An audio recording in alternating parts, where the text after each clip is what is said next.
Ready to go. All right. Well, good morning, councillors. Good morning, members of the community in our gallery and our staff. And good morning to members viewing in on live stream. As is customary for us, we take the opportunity for a welcome to country and acknowledge the Darumbal people, the traditional custodians of the land on which we meet, and acknowledge their elders past, present and emerging. We have a full attendance today, councillors, and we'll take a slight detour from normal agenda, councillors, to pay respects to Susie Watson. Councillors and members of the community, prior to Christmas 2021, we paid tribute to Mike Pryor, a former councillor of Livingstone Shire Council who passed away late last year. Today we sadly have to pay tribute to another former councillor who tragically passed away last week. I refer to Mrs. Susan Teresa Watson, known to most of us as Susie Watson. Susie was elected to council in 1997 and will be remembered as a champion for this shire while in council, as well as in her life outside of council. Pardon me. I think it's safe to say, councillors, that Livingstone has lost one of its true characters and icons. Our community will remember Susie as the co-owner of the Capricorn Coast Mirror with her husband John. John and Susie started the Mirror in 1983 and after 532 consecutive issues sold the publication to News Corp in 1993. The Watsons went on to publish The Spectator following the sale of the Mirror, which is still published to this day. Many words will describe Susie, however the ones I apply to her are intelligent, a person of integrity, she was caring, community-oriented, informed, passionate and articulate. She loved her community, she loved her family, and she loved her husband John. Those two were inseparable. They went everywhere together, did everything together, and did so for over 50 years. Our heartfelt condolences go to John, Rep, and of course our colleague, Councillor Rhodes Watson, in their grief. We at Council, and I'm sure the wider community, feel a deep sense of loss as well. Rest in peace, Susie. I think there are a couple of other tributes to be made today to councillors, and I'll go to Councillor Mather first, because Councillor Mather, I think, served on council with Councillor Watson. Thank you, Mr. Mayor. And you'll forgive me, please, if I repeat some of the very accurate descriptions you've provided, Andy. And I would thank the Watson family for giving me this great honour to convey just a small section of Susie's life. As you said, she was articulate and nothing truly describes her adequately. Susan Teresa Watson was a remarkable woman, a loving mother to sons Rhodes and Rhett, devoted wife to John, and a highly successful newspaper publisher. She died early Friday morning, January 14, in Rockhampton Hospital, from complications involving a serious asthma attack and a heart attack. The community lost a woman of integrity, who was the founder of The Spectator news magazine in November 19, 2004. Before The Spectator, Susie was a partner to her husband John in opening and operating the Capricorn Coast Mirror newspaper from August 20, 2003, her birthday, until the publication was sold in October of 93, after 10 successful years. Before her forays into publishing, Susie restarted Yeppoon Scouts after she noticed the old Scout Hall in Whitman Street. Realising her son Rhodes needed a boys' group for companionship and growth, Susie thought the Scouts offered the best chance for young boys on the Capricorn Coast to enjoy friendship while learning new skills. Susie had a group of people with similar aims, did the hard work, secured funding, secured the present site, became group leader camping on weekends, and then handed it over to start the Mirror newspaper. Susie joined John in starting the Capricorn Coast Mirror, a 10-year stint involving 7-day-a-week work. from early morning to late night, working tirelessly, bringing local news to this community. The Mirror also involved a 26-hour day from early Wednesday to about 10 a.m. Thursday, after she and John had put finishing Mirror pages on the truck to the printer in Gympie.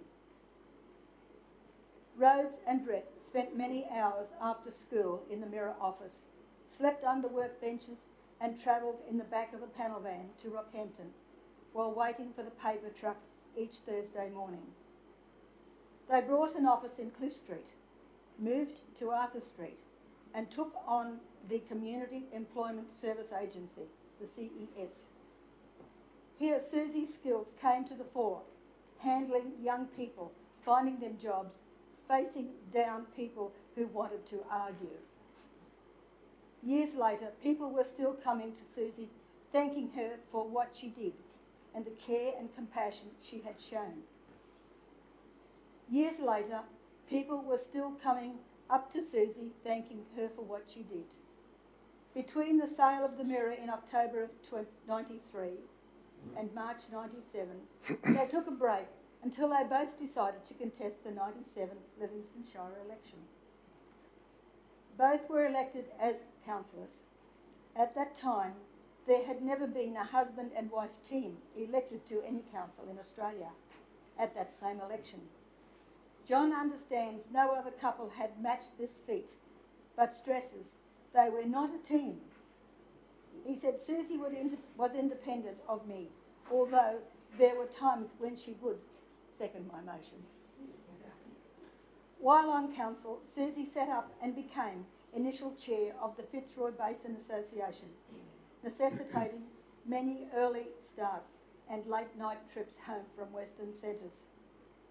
On one occasion, her skills as chair were rewarded when she chaired a meeting inside the Queensland Parliament House. John, Rhodes and Brett were at her bedside when she died, still fighting for each breath and drawing admiration from attending doctors and nurses for her fight for life. In the hours before she died, Susie asked for a writing pad and wrote, "No funeral, no memorial service, no bells and whistles." That was Susie.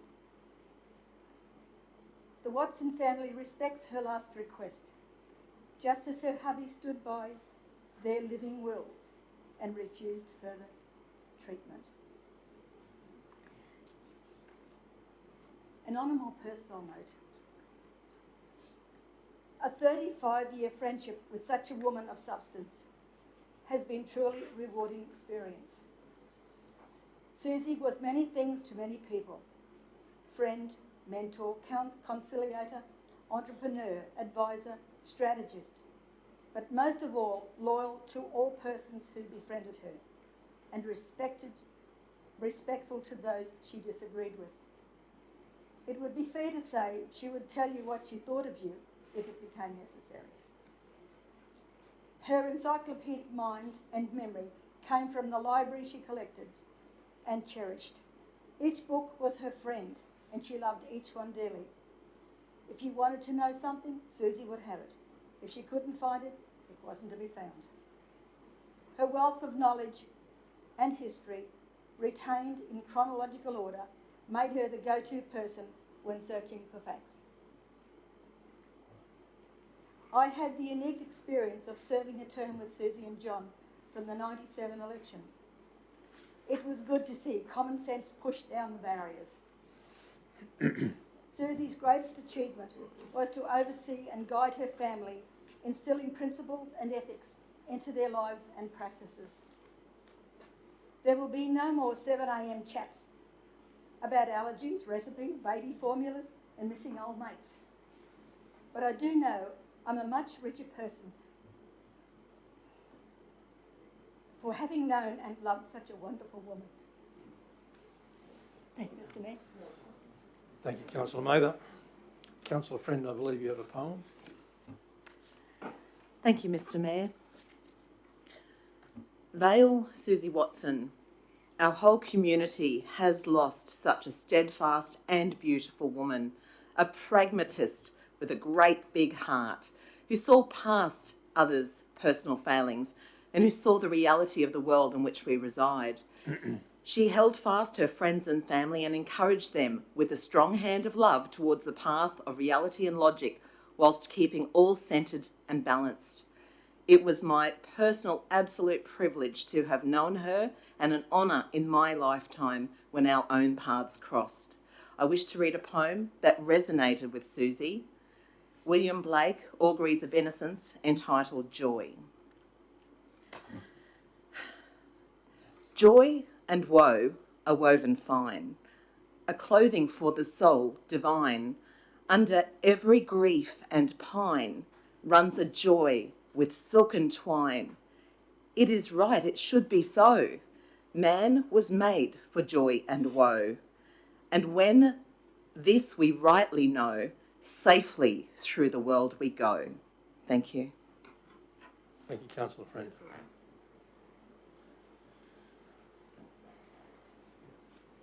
All right, would anyone else like to make any comments? Councillor Bello?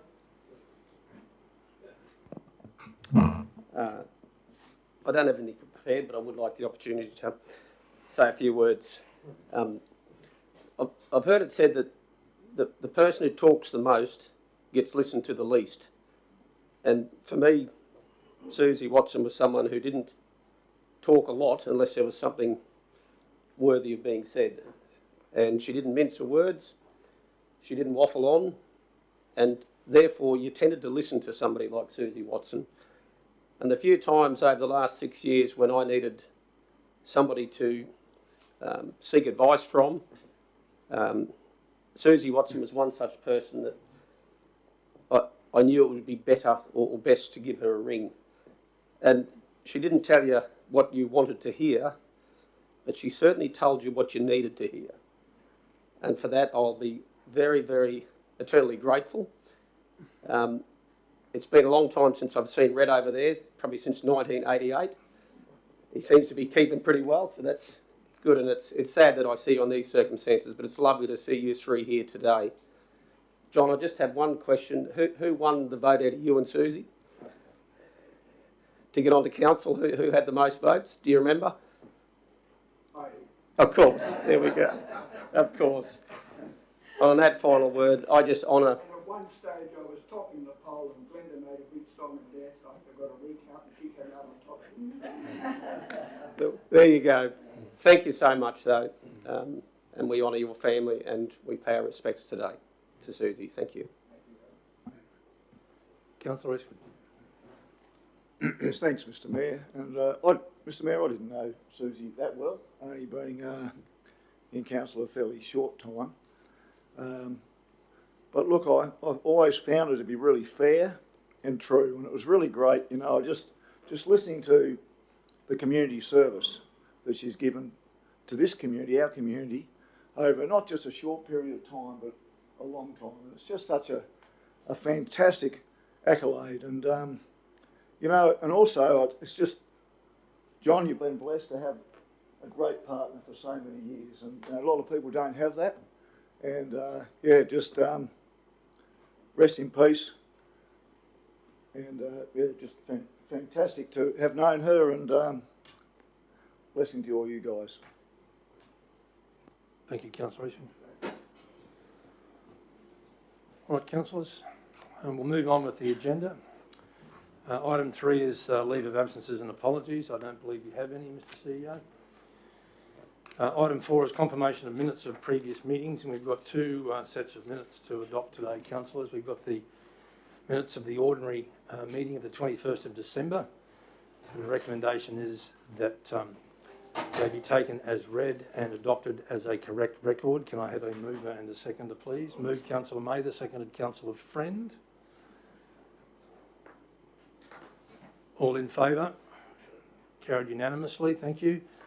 And the second round of minutes is for the special meeting of the 7th of January 2022, be read and adopted as a correct record. Again, moved Councillor Mather, seconded Councillor Friend. All in favour? Carried unanimously. Thank you, councillors.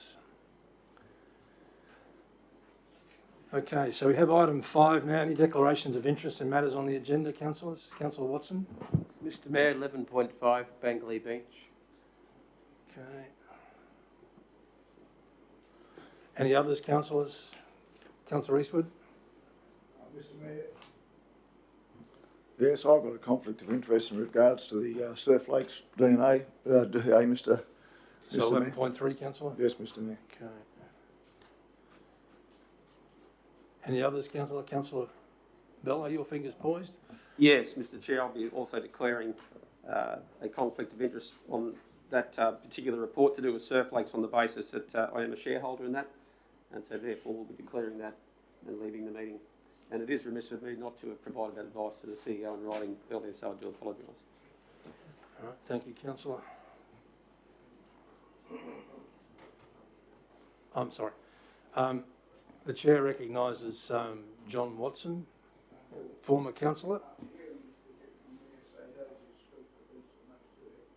would simply like to thank the council for its involvement expressed so beautifully, by the way. I would also like to thank the council for the flowers and the staff and you, Mayor Van. And I would like you to know that Susie likes flowers, but because she was such a chronic asthmatic, she would never, if you went up to her, as I did once, with a bunch of flowers from behind your back, go, "Ah!" She'd choke, die, couldn't breathe, fall on the floor and beat you away. The flower solution you chose was absolutely perfect. Had she been here with us, she would have loved it. I'd just like to thank you. Brett and I would like to leave the meeting, if you don't mind, and just go on and go home. Thank No. you. Thank you. Mr Mayor, could I have a couple of minutes with the very... Of course you can.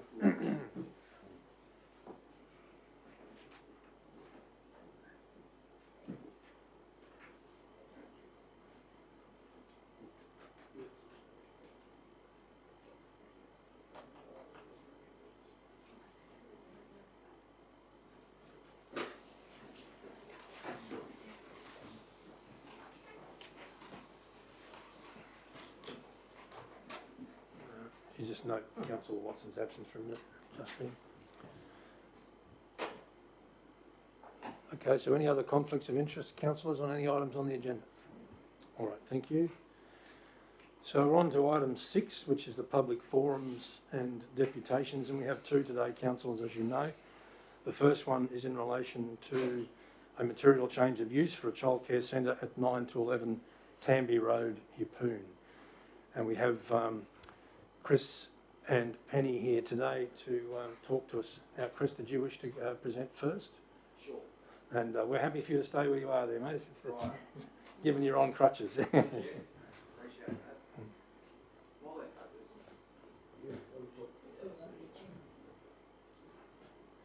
Yeah, thanks for the opportunity to come here and explain this a little bit more succinctly today.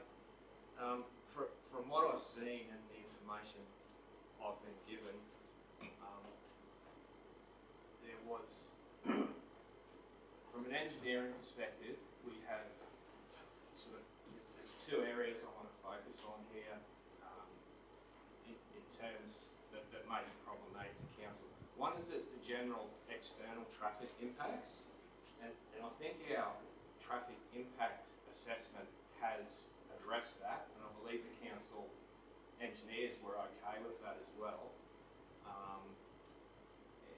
And just to summarise that, we only have 38 vehicles in per hour and 38 vehicles out per hour.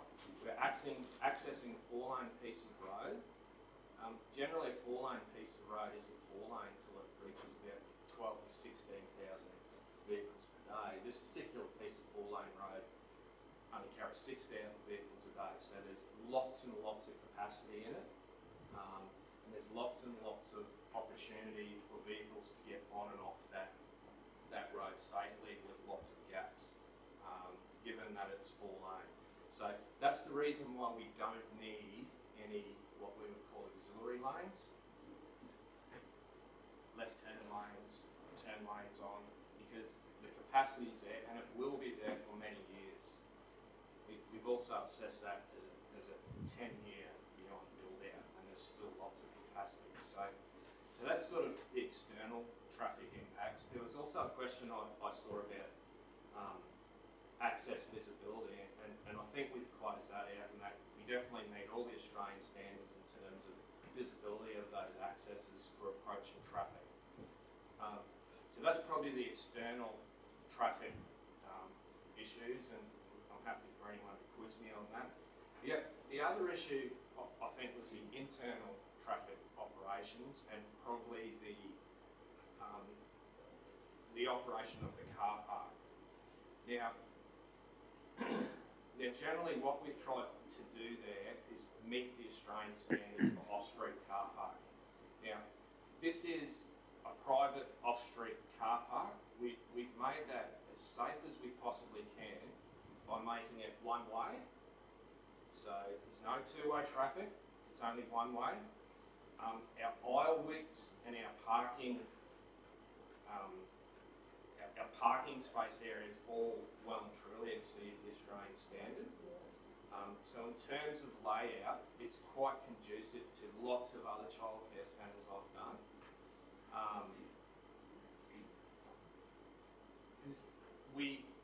Are we able to get the plan up that we submitted yesterday?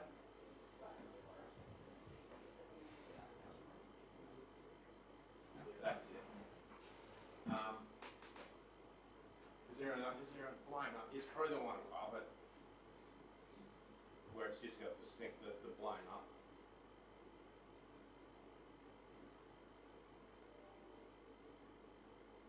Yeah, that one's probably the best. Okay, I can talk to that. That one we've just tried. Yeah, that one. That's it. Thank you. So what we've done here is, as you can see, it's one way. All our widths and car parking lengths exceed the Australian standard. A couple of other important issues that you have in a car park is queuing distance. So generally for this sort of facility, we would have to queue 2 cars from the edge of the through lane to the first car park, which we comfortably do in this layout. But I'll just point out the green car parks are for the childcare patrons, and the yellow, if you can call that yellow, yellow creamy colour is for staff. So we've put all the staff car parking towards the road. Now, Penny will elaborate later as to practically how the staff turnover occurs, but they are low turnover car parks. So people come in, park, do their shift and then leave. So it's quite rare that you would see more than 1 or 2 people coming out of those car parks. So in fact what that does is practically give us a whole heap more queuing distance, because the chances of someone coming out and someone coming in is very, very low. So we've put the higher turnover car parks towards the centre. So we've hit the external traffic impacts, we've hit the car park layout, we've increased those queuing distances. Probably the other thing I did on this one, although it's not required, and it's not required in childcare car park, I actually used it on another childcare centre I did in Park Street because the car park was a bit odd shaped. Put in a sort of painted pedestrian area, which we've done on both sides there. Let me point out it's not required. However, knowing that you guys had approved it before, I put it in here for discussion purposes. I think the big thing is that we've marked it as a shared zone as well. So we've got that extra queuing, we've got those, those aisle widths are wide enough for 2-way traffic, but they're only 1-way. We've got that queuing length. We've duplicated those signs on the entry so that everyone knows it's a shared zone. We could even paint it on the road if we had to, but I don't think that's as effective as the actual the signs. Probably that's all I've got to say about the car park, but it well and truly exceeds any other childcare centre I've done. Am I allowed to ask Penny to just elaborate on some of the practical issues of how it will operate? As there was some comments about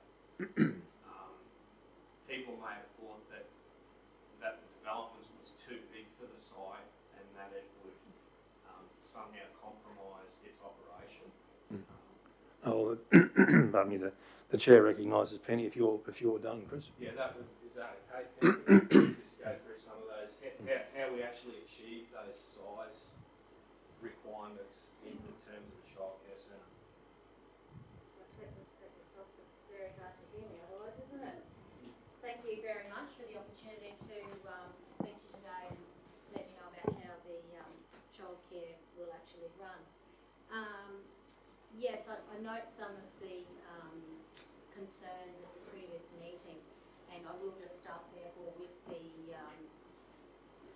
what we intend to build there, and that is that I'm not sure if you're aware, but you need 7 square metres per child in the outdoor area, and this development will have nearly 8 square metres. And because of that, yes, 115 places sounds large, but actually with the size of the land, as noted, we have the 2 lots. And in fact, I don't know if you've seen, but it goes right around to the back onto the creek there and around to the back of the other house on the first house on the left. And the way that childcare operates is that there's a lot of nature space. So essentially there's a lot of playground, a lot of green, a lot of landscaping. So it's not a development that's full of concrete and buildings. It's a building which is about probably a third of the size of the whole thing, and then the rest is all playground. So another thing that was mentioned was car parking. It's an eyesore, I believe was stated. The car park, the reason, if you go, all childcare centres have the car park at the front, pretty much. And one of the reasons for that, again, is child safety. So you don't want to have the children up near the road. So you always have your car park at the front. The building has been architecturally designed. We will have some, good-looking features on the front of the building, as we do have at our Frenchville Centre. So, thank you, Chris. Yes, just wanted to talk a little bit about the way that the staff work as well. So, another thing that was mentioned about the 22 staff and plus management, plus chefs, admin, etc. 22 staff is all in. That's everyone. So that's all included in our ratio that we need for 115 places, including an admin, a management, and any cooks that we need. The other thing is centres. And also the full complement of 22 staff should we ever get to full capacity of 115 places, and should 100% of the 115 people attend on any given day, which has never occurred in 15 years that I've been operating childcare centres. So typically childcare centres operate at 80% because children are sick, they're on holidays, people are away. The other thing is the most percent we've ever gotten to at our Frenchville Centre is 96%, which is a very, very high percentage, and most centres operate between 75 and 90% capacity all the time, because you can't, it's very difficult to get to 100% because it's like an aeroplane. So someone comes in and says, I want Tuesday, Thursday, Friday. Well, so we don't have Thursday, we've only got Tuesday, Friday. And you can't, it's like a jigsaw, you can't jigsaw them all in so that everyone's there 115 places. So just with the staff as well, that if we were to have 22 staff that attends the service, they would be attending between 9:30 and 3. Staff have staggered starts and finishing times, and there's only 2 staff starting and finishing at the same time for each shift pattern. So they're coming on between 6:30 and 10 o'clock every day, and finishing between 3 and 6:30 every day. So we've got those 2 vehicle movements per half hour. The other thing is families are staggered across the period, so arriving between 6:30 and 10:30 every day, and leaving between 2 and 6:30, and that suits shifts patterns and business hours, and people who have older children in school, they come and collect that a little bit earlier, and that's how people use childcare to suit themselves. Sorry, I think that just goes to the fact that we've assumed in our study that everyone arrives at once, and we still need the standard being able to do that, but as Penny's pointed out, practically it's a lot more watered down than that. So I was going to speak to that next. So if we had 115 children today per day, and there was 100% attendance rate, the movements actually is 109, because I've based these figures on our 139 place centre at Gracemere, because I did have to do this study to get an extension approved there in 2010 at Rockhampton Regional, I was in Rockhampton City Council, and so I've done that then for 115 places. 10 people carpool, 4 people walk by public transport. That is based on that, so that's 109 at 100% attendance. Then actual base 80% attendance, which I've just explained, is 78 vehicle movements per day over 8.5 hours. So I'm not sure where we got that 38 from, but average of 9 cars per hour. But I think the 38 is the maximum that may occur if 115 is came. the peak hour, Peak hour, yeah.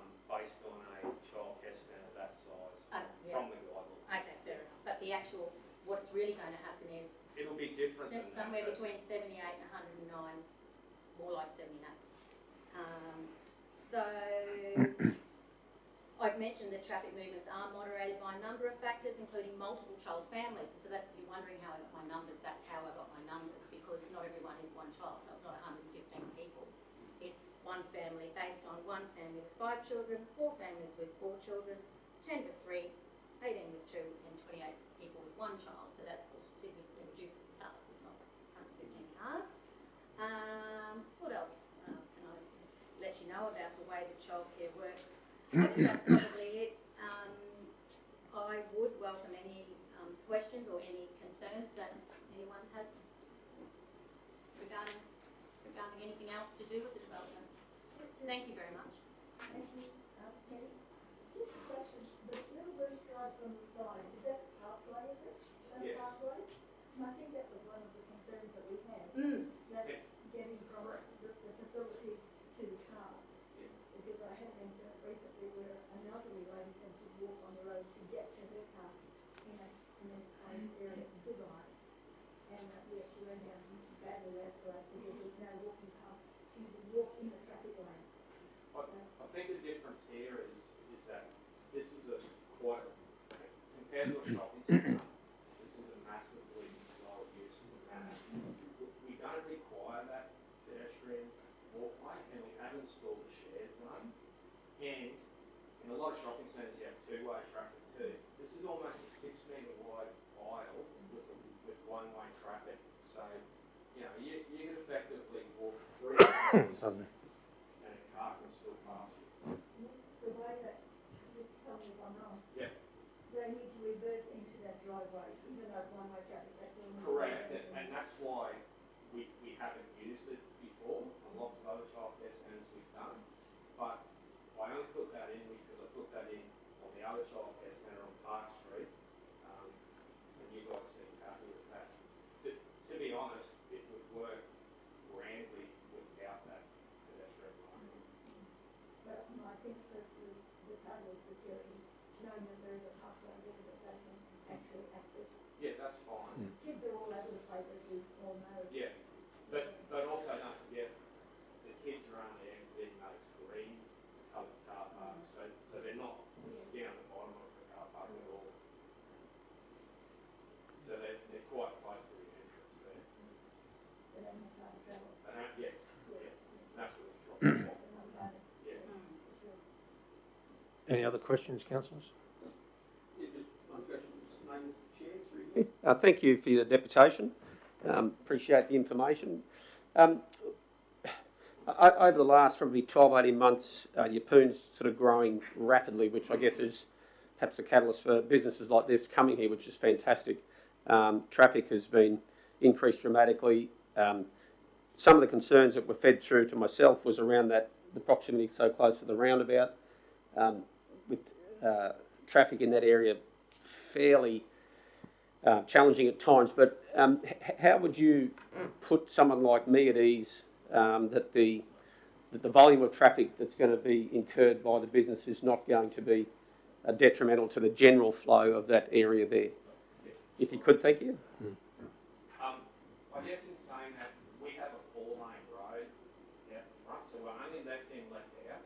We only got traffic from one direction, which will come in 2 lanes.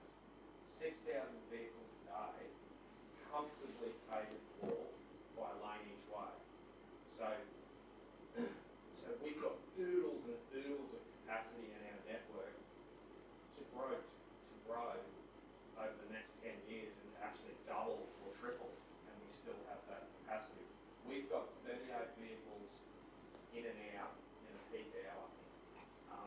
That 38 is almost traffic analysis and we look at the intersection form that's required for the 6,000 vehicles converted down to an hourly rate and the 38 turning, it's entirely insignificant. Entirely. You know, various sorts of intersections can handle way more than that. 10 times that. It's very, very low. I think you're quite lucky that Tanby Road is currently a 4-lane road because the capacity that provides is fantastic. You know, the development that could happen along that strip because of that capacity that council's got built into that road puts you in a really good stead. Thank you. I don't know if that helps. Yeah, no. We don't expect Tanby Road will stay at that vehicles per day though. Sorry? We don't expect the Tanby Road will stay at No. we retained at that vehicles. No. And we looked at a 10-year growth on that, but the fact I'm trying to make is that we're so under capacity now, it can double, and we're still only at the cut-off point for the start of a 4-lane road. Do you have any plans for the future for increasing your I'd have to revert that to Penny. What was that? Sorry. do you have any plans for the future for increasing the clientele? No, that's the maximum. Yeah, that's the absolute maximum that we will. So how can the traffic is increasing over the summits Yeah. and all the developments that are taking place with this? And traffic and movements, particularly with features. Sorry, the other thing I was just going to, sorry, you go. Oh, so we've had that land for more than 10 years. Actually, I think you probably know that, waiting for the right opportunity to put the shop through there. So I'm quite excited now that we can finally do it and get on with it for Livingstone. But I just think the other thing I was going to say was, we talked about the gaps that will be in the traffic, but the visibility from those intersections looking back towards the roundabout exceeds the Australian standard for that type of road as well. So we're covered by that also. I don't remember the exact figures. I think they might be 50 or 60 metres we need, and we've got 70 something. So they do exceed by quite a bit. Any other questions, councillors? Councillor Hutton. Yeah, just a question in regards to the entry speed, the expected entry speed of vehicles coming into that complex, and whether there was any consideration of a speed reduction, like a speed bump or something like that, just to force that reduction in speed as they come in, recognising you've got that so many spots they know that they're not expecting traffic movements until they get so far in. Yeah, And so we put the shared zone signage with the 10. You can incorporate that with the speed bump. And of course, how long's a piece of string? That's an extra level we can go to that we would be more than happy to go to.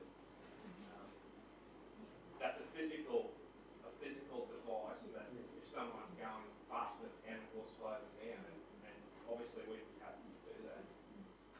Again, I'd say it's not required under the standard, but it's a good point, and you can use those vertical displacement devices in combination with that shared zone signage, and we'd be more than happy to do that. yeah, I just think that, like, I appreciate the efforts that have been gone to try and make sure that there is that shared zone and that's safe, and recognising that only 28 of the expected arrivals are one child, which means that a parent's only putting one child in the car at a time, as opposed to the poor person trying to put 5 in. Anything we can do to try and reduce that speed and just make sure that, because we know, the worst thing in the world is for one child to nick off while you're busy trying to put the other one in, and if we can make it that little bit safer. And I just have this fear of the congestion on Tanby Road, them seeing lots of traffic around, they go, well, we'll nick in and pick up little Johnny or whatever his name is, knowing that the first so many cars aren't likely to be moving because they are stationary staffed vehicles. They won't reduce as fast as they should because they'll have the perception of being safe, or being safe at a faster speed, because they know that they don't really need to wait till they get to the U before they have to drop. And anyway, just Yeah, we'd be definitely happy something. to do that. The other thing that we need to bear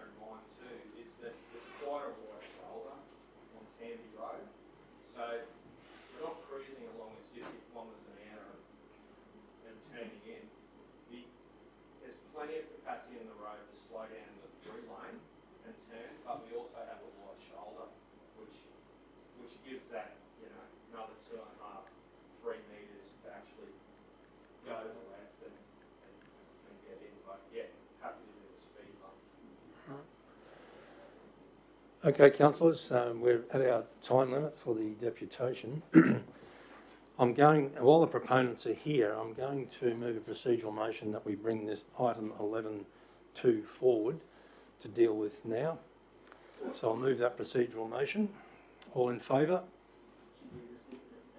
We'll receive the deputation first. Sorry, my mistake. Yep. So we'll receive the deputation. Can I get a move and a second? I moved Councillor Hutton, seconded Councillor Friend. All in favour? Okay, so I'm going to move a procedural motion that we deal with 11.2 now, councillors. Everyone's familiar with the report, having read it. So in order to get debate started, can I get a mover and a seconder, please? Move Councillor Eastwood, thank you. Seconded Councillor Watson.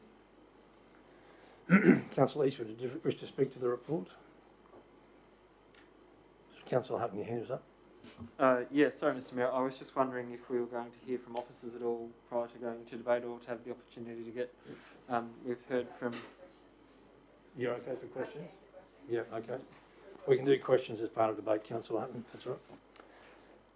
All right, Councillor Eastwood. Yes, Mr. Mayor. Look, I'm very happy to move this. I think there's a need for it. I was already happy with the traffic arrangement, so that's even being made more clear to me. So, look, without any further ado, Mr. Mayor, it's going to be great for our community. There's a need there, and yeah, all right, let it go. Thank you. Anyone speaking against, or are there any questions? Councillor Hutton. Just to the officers, wondering about, is there anything that we need to do to include the suggestion around that speed reduction device at the entry in the approvals that we provide to the proponent? No, you're just come to the table. You've got a couple of options. On review, and I understand what Chris has said, we don't necessarily have to implicitly include it. That can be dealt with at operational work stage. If you'd like us to manage that through the process that way, that's where the detailed design would actually be submitted, as opposed to the concept plan that Chris has presented. If you would like certainty, we can include it. An additional condition requiring additional traffic calming measures to be included as part of operational works. So we've got two options there. Thank you. Councillor Hutton. Yeah, and just one further question. So the updated plan that was provided to us yesterday, has that been incorporated into the approval, or is that just for our... No, that hasn't been incorporated into the approval. That was for information as part of the deputation today. If councillors would like that included, we can consider that, although the engineers, are you happy for it to be listed as an approved document? Yeah. They can have it as an approved document if you'd like to include that. So, in that regard, we'd need an amendment to recommendation A, condition 2.1, whereby below the traffic impact assessment row, we would include reference to the approved plan in question. And I'd have to get the details of that.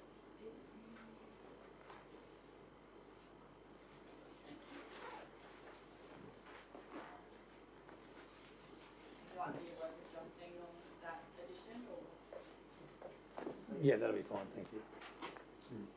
Any other questions, councillors? Anyone speaking against? Would anyone else like to speak for? Councillor Watson, thank you. I'd just like to say I think it's a great place for it to be, being close to the high school and centrally in Yeppoon, and it's a position I've often thought that area needed something developed there, and I think it's a good place to have it. Thank you. Thank you, Councillor Watson. Sorry, Councillor Hutton. Further question, just wondering where we got to in regards to the traffic calming device, whether we were incorporating on or not. It was more of a question that we didn't actually ever answer. I think the officer said it was going to be considered as part of operational works. Okay. Yeah. Anyone else? Anyone wish to speak either for or against? We'll open the floor on this one. Councillor Bello. Yeah, as someone who previously voted against this, I appreciate the effort that the applicant's gone to, along with the consultant, to provide some further clarity on concerns that I had, which were raised with me from the community. And for that, as they say, it's not so much where you start with these things, it's where you finish. And I'm glad that it would appear that there may well be support for this. And if that is the case, I wish you all the very best. And thank you for investing in our community as we build the capacity with these types of facilities, which are much needed. So thank you. Okay. Councillor Hutton. Yeah, thank you very much, Mr. Mayor. Very grateful for the opportunity for both the deputation but also for the feedback of councillors to be considered. I think we're all conscious as a community that we are growing, and that growing means that we'll have times where we both are challenged by capacity or limit thereof, but also the needs of our growing community, meeting those needs. One of the challenges that I believe that as a council table we have to face is, if we wish to improve upon the challenges of the past and where we've seen uncontrolled growth or growth that is meeting a need of today but doesn't really consider some of those finer details, you have less than ideal development purely because the fact that the need was there and the need was there really quick.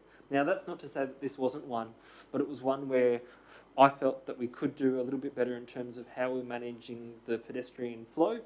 We can see the changes that are being offered by the proponents. This means that we're getting a great outcome for the community. They're getting the surety and the confidence to do what they've been planning for some 10 years to do. And I think that in 10 years' time, not only are we going to be proud of the fact that we're able to support this and get this over the line, knowing that it means that there's so much more access for this community of need, but we're not going to go, oh, that was just a really busy period and we knew that there was a need. So, you know, anything that came through, even if it wasn't necessarily perfect, we definitely need it, so we're going to do it now.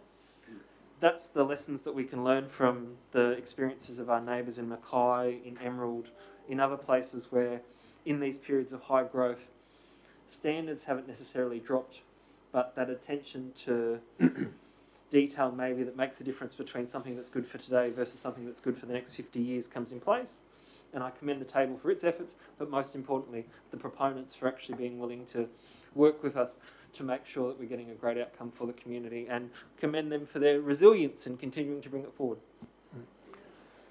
Thank you, Councillor Hutton. Councillor, some time ago, as you'll be aware, Council did some work in terms of identifying economic opportunities, and childcare centres were certainly one of the things that came to the fore, and the lack of childcare centres. And I congratulate the proponents for identifying that gap in the market and investing in our community. So thank you so much for doing that. And also, as Councillor Hutton has so eloquently stated, thanks for working with us and getting an outcome that would appear to be more agreeable to Council. Councillor Mather. Thank you. I think Councillor Hutton hit it on the head with most of everything he said. And I'd just like to thank the applicants for working with Council to understanding where we're coming from, because as the Deputy says, it's about getting it right. We don't mind how many times we have to come back, talk about things. Some of them take forever, but we need to get it right because it's a very sensitive corner. We know what the traffic increase is likely to be in the future, judging by what we have now. And we just want to make sure that everybody's safe and you're protected as well. Okay, thanks so much. Councillor Friend. Thank you. I just would like to repeat mostly what my colleagues have said. Thank you so much to Chris and Penny today for coming along. It's this extra time, further consideration, further time to explore the development application again, because at this table I can say that myself and my colleagues do take the time to read and explore and understand. We're not town planners, but we want to make the right decisions. And for your deputation today, you've helped us in making the right decision for the need that's out there. Thank you so much. All right, councillors. Councillor Eastwood, did you wish to wrap up? No, Mr Mayor, I think all's been said. All right, thank you. Well, councillors, we'll close debate and we'll go to the vote on this one. So and we've got a recommendation for approval. So can I get a mover and a... We've got a mover and a second? Yeah, we do, yep. So all in favour? Yeah, Councillor Eastwood moved. Councillor Watson seconded. I thought that was the procedural. No. Yeah. You're right. So Councillor Eastwood, seconded Councillor Watson. All in favour? Carried unanimously. Thank you, councillors, and congratulations to the proponents. Thank you, councillors. Much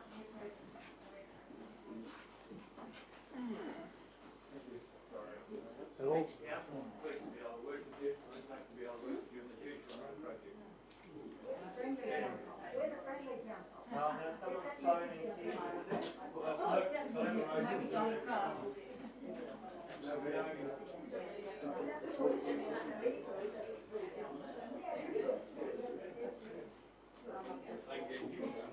So,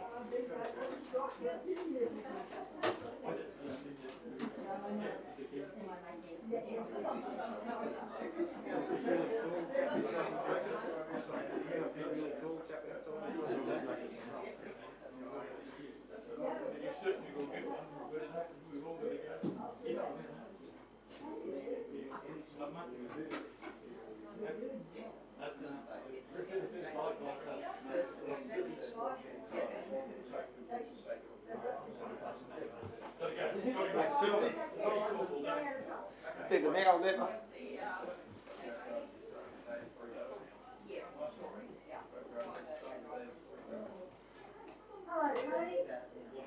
I've got some photos for you to take home and I'll see if we can sit here. Is that okay?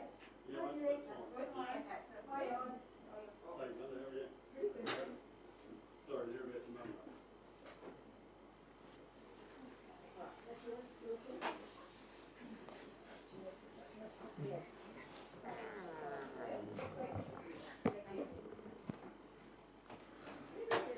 well, I'm about to explain. So, apologies, Mr. and Mrs. Jacobson. I think some councillors have taken the opportunity for a comfort stop. So, won't be a moment. So please bear with us. Anyway, welcome to council and your deputation. Now, have you been made aware that you've got 20 minutes? I'm assuming. 20 minutes. Yep. Okay. That's okay.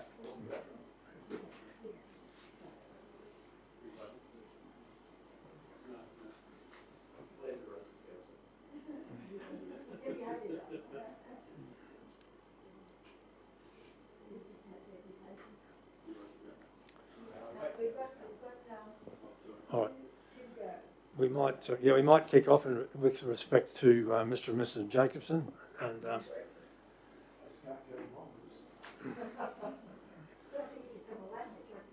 all right. So the floor is yours, Mr. and Mrs. Jacobson. So, no, they won't be long. No, thanks for letting us come and talk to council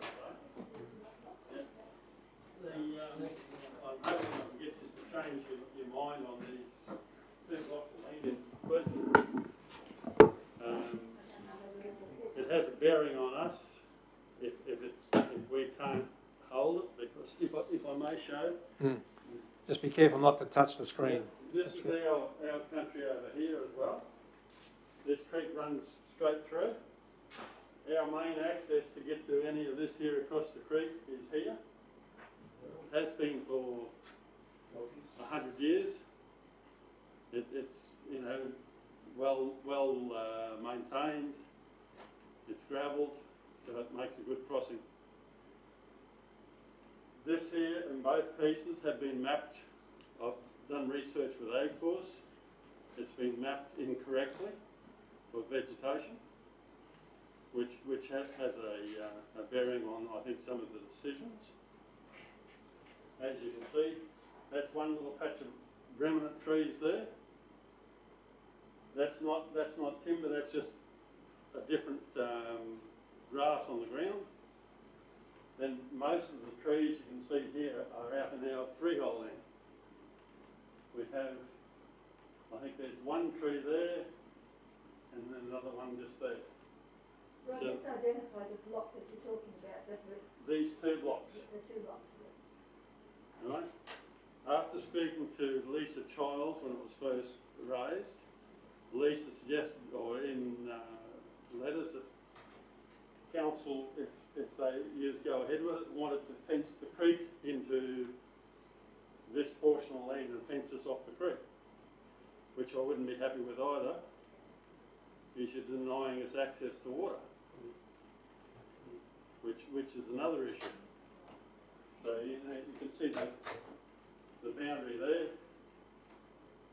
That creek there, which is marked as a watercourse, is, that's why I said to the Mayor and a couple of others before Christmas, an on-spot site inspection, that's just a dry gully.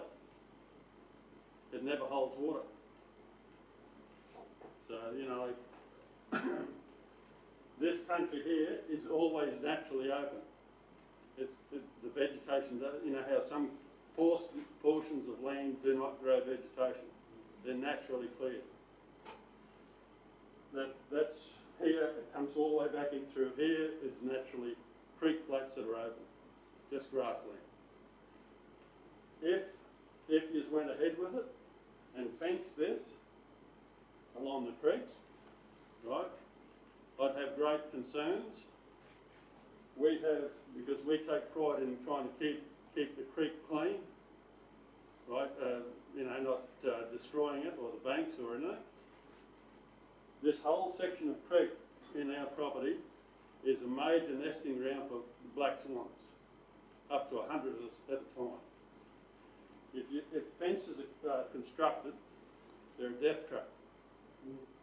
Because the swans take off, they're low flying, they're big birds when they take off. They either impale themselves on the barbed wire or the fence, break their necks, and the same with other waterfowl.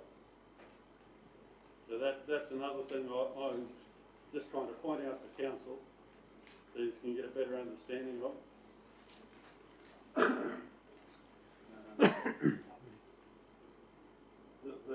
One of the other main things, all this here goes underwater every year. Maintaining a fence there would be near on impossible. I would not be looking to have extra work put on us to maintain fences, and I'm sure council would not want the extra load or workload of maintaining fences. Back up in here, further up in our property, I'm replacing wire and posts because the rain we had just recently took out hundreds of metres of posts and wire. It will do the same here if that's erected. Coming back here, the surveyed access to the east block. No, I didn't touch it. There's a creek, which is called Banwan Creek. It's untraffigable. And I raised that with Lisa Childs when I first spoke to her. Oh, we'd have to get across it with a four-wheel motorbikes. That, in this day and age, I don't think is a sensible move. And council would be up for some form of, trying to upgrade that to get across that creek. So, which is a further cost on ratepayers, which I'm a ratepayer. And then one of the main problems, or two problems, is if that does go ahead, we've got a biosecurity problem, I feel, that will develop. That's all defence land above it. We have GRT just in the proximity, in defence land. If that's not maintained properly, we'll end up with an infestation of that, where we haven't got any.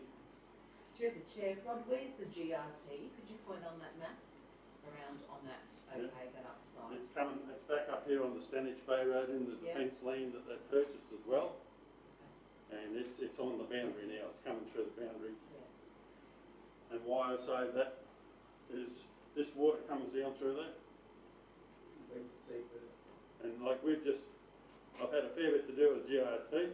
We've got a paddock back up here that we purchased with GRT because we were getting inundated with it and the people weren't doing anything with it. It was coming down the watershed, and it's costed about $150,000 last year to fly pellets on it to try and kill the GRT. Otherwise, all our flood flats, flood our country, we were spraying seedlings coming up everywhere. And one of the other concerns I have once that is started to be used as an access, we're going to have anybody and everybody using that track.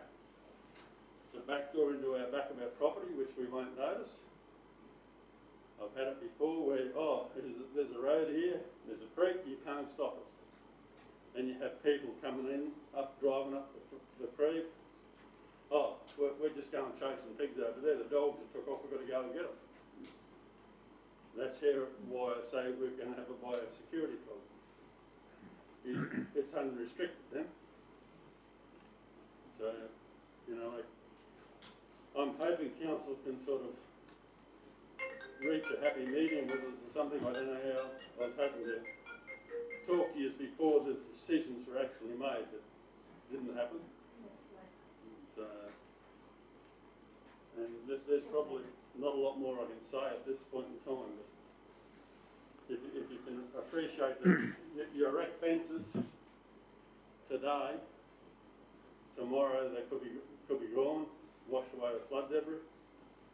And as I said, I can show you photos where the debris come through, taking the complete fence out. And I wouldn't be keen on to be rushing down there to do an internal fence when I've got boundary fences and such that I'm still now waiting to get to because it's too wet. Mapping it on some of the government mapping, it states that some of this is like swamps. There's no swamps in it. There's only the creek line, and that's it. Here you can see here, that's actually just creek. That squiggly line there. Well, it does dry up at times, Yeah. a fair bit too. And as far as erosion on the creek banks, they're not steep bank creeks. When it's dry, you could drive a vehicle in and out straight over the creek. It just gradually slopes in and out the other side. There's no drop-offs. They're not like the river banks or. How deep is it? Oh, deepest 1.5 meters. It's not like Banwan. Banwan has really Yeah, it's like straight-sided. Banwan's a straight-sided creek. Like very steep banks. This is gradual. An on-site inspection, we could show you that even though there's cattle on the banks, there's no erosion, there's no bogging up or, destroying the banks. It's still vegetation, like grass vegetation, right to the water's edge. And a heavy grass vegetation. So, Just a question on the fence, right? big pardon. What purpose would you see a fence would serve? Well, if I was told that council wanted to, with the Durumble people, is plant trees on it. You'd have to plant trees on it to probably try and protect some of the seedlings when you plant them. Because the first thing cattle will do is they come along and scratch their necks on a tree. And I presume that council or the environmental department would want a fencing. That was one of the things that Lisa. It wouldn't serve a purpose except to isolate it from freehold lands. Freehold. It wouldn't serve any purpose except to isolate it from the freehold Yeah, well, lands. but to protect. Well, Ag Force says there's vegetation there, but Ag Force recognising there's no vegetation or significance there. Yeah. Have they confirmed that with you? Yeah, I've given a letter to the Yeah. mayor last time we were here, which they looked at all the maps and done a lot of research, and come back and said that it was actually mapped wrong.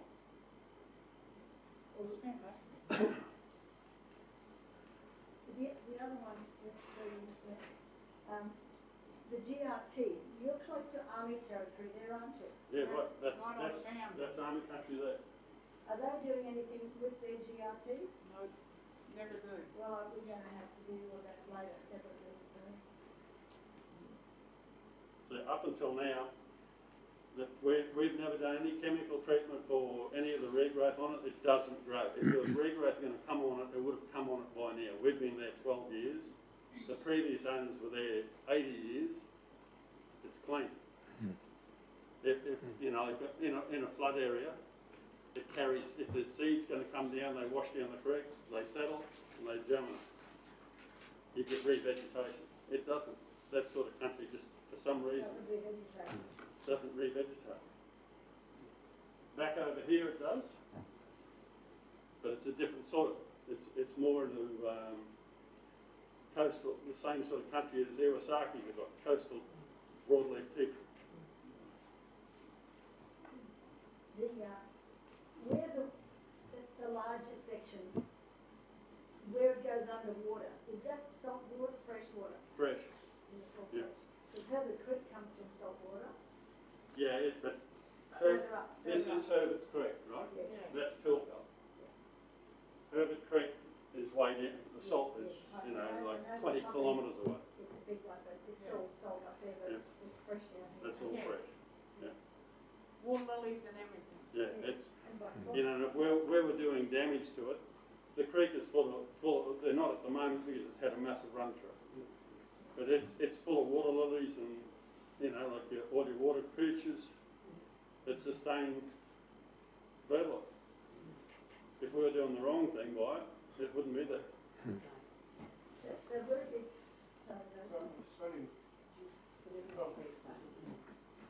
If you had the chance to do something with that area, is there anything you'd do to improve it?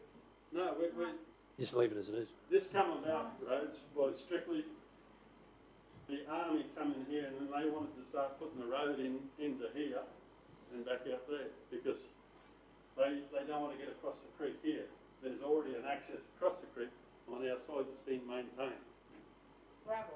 Yeah, it's already there, it's established. So, and that's why we spoke to DNR and they suggested we'll put an application to purchase. They advised us that we shouldn't have any dramas because there was no native title. The native title claimants weren't involved with it. There was no need to bring them into it. And I have that in an email. Otherwise, I've had dealings with native title issues before. I wouldn't have even tried if there was native title claim on it. So, and that's why I was surprised when council literature said that the Warumble people were getting involved with. so Rod, you're maintaining that area? Yeah, we spray all the weeds, you know, like rubber vine and lantana, try and keep it under control. So, but you can't quite see Bannerman, it's back here. It floods right back to this corner. And then right out here. Yeah. So you're maintaining the fence posts and the wire and everything? We on maintain that this army boundary section? here. Yeah, Yes. yeah, we have to do it because the army, they've put it up, but we've got to look after it. They don't come back and. Yeah. It's the same old thing, big organisation, it takes them, they might maintain it, they'll drive around it, but it could be in 7 months or 8 months' time. Yeah, no good to us for And cattle. cattle are out in the Shoalwater Bay train area there. So does that mean that if you were not to acquire the land, you'd still have to maintain the fence that the army put in? Yeah, No, well, we'd probably have to maintain that. yeah, we've got Because fenced it. I've been led to believe that yes people or environment department will fence it. Because they want to fence, That's what I'm saying, what purpose would it serve? I don't know, but they want to fence the creek as well. And fence the creek, the water into this lot of land. I've got a question, Mr Chair. if I could. Councillor Bello.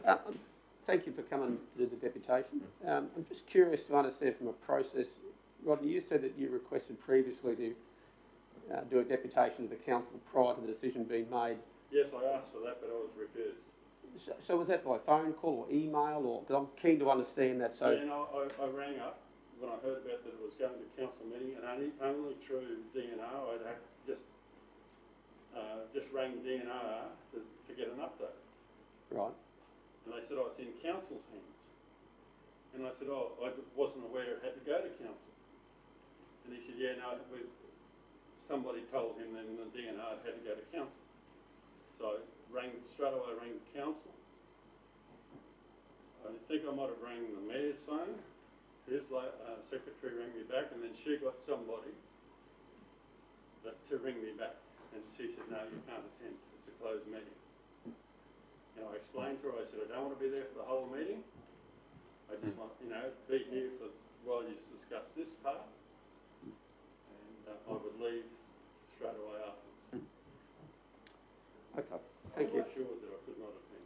So what you're presenting now is what you could have presented then, Yes, so all this time's gone by.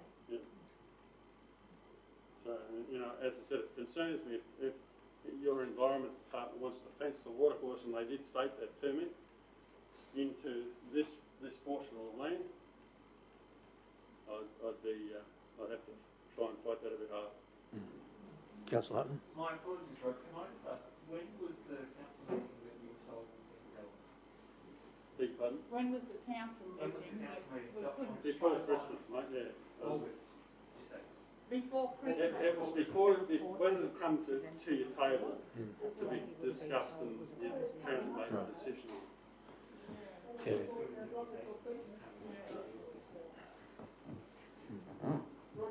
If they were to fence it, what's that, how many metres do you think that is? Beg your pardon? If they were to fence it, how many metres of fencing is it? I don't know. Is it 500? It could be, well, by the time you fence that in the creek, and then this little portion over here as well, it'd probably be better than that. But then the other thing, it'll all have to be surveyed. There's no surveying marks there or anything. You know, it just, So who's offered to do that? Not us. no, we wouldn't. We don't need to. DNR will do it, we don't. No, it'd be up to council. We don't need it. What do you think is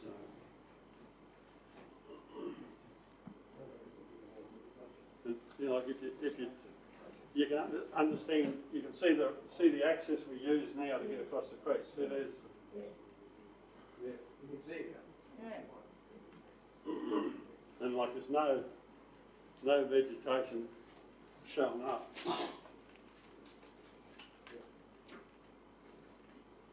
And some of these patches, these patches in the creek here do dry up. There's a couple of little bits up there that are sort of more permanent. Yeah. Yeah. When it's really dry, which it has been, Well, there's a lot dry. I've seen it, we've been there 12 years this year, it might be 13 this year. I've seen that creek get 3 major floods in 1 year. So, you know, there could a possibility of 3 times the fence could be destroyed. And it shifts that much timber and debris down the creek that's what does the damage. It builds up against the fences and all the dead grass and everything, and it just takes the whole lot out. Any other questions, No, I think we need to have another good look at this. You know, one final last thing, if council was reluctant, because I think you might have already contacted the Rumbles, we would be open to putting a covenant on it that we would not, you know, to say that we would not clear the land. You know, for any vegetation that's there would remain there. So, If to allay fears from, you know, your environmental department that we're going to vandalise it. As you know, today, you know, we're not in a position to make a decision on reversing any decision with this receiving of vegetation. But, we'll discuss this obviously going forward now. Yep. We'll discuss this going forward now and amongst ourselves and let you know the outcome. Yeah. Yeah. The other thing, you mentioned Durumble. If you were to acquire, as DNR suggests, if you were to acquire those parcels, that would be yours to deal with. Would there need to be a covenant on it?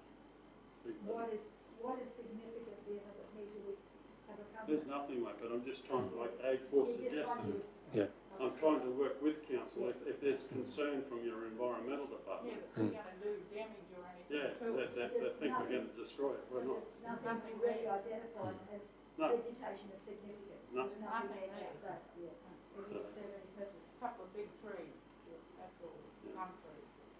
And we had no wish to remove them, much, you know. All right, well, thank you so much for coming down and taking the time to drive down today and talk to us. We really appreciate it. And safe travels back. Yeah. Thank you. Tomorrow's going to be a capital of Queensland, Mr Mayor. I missed that. Thank you. Thank you very much. Thank you.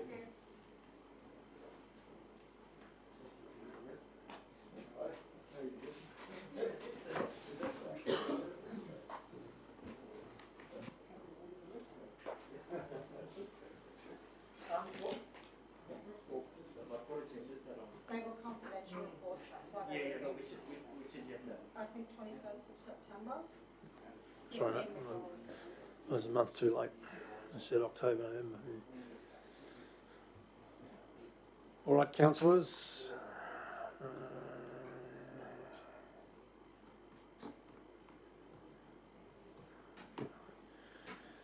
So we have a motion before us now that the deputation be received. Councillor Bello, Councillor Watson, thank you.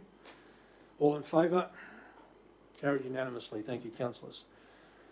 All right, so we're up to item 7.1, business outstanding for ordinary council meetings. Mr CEO, over to you on this one.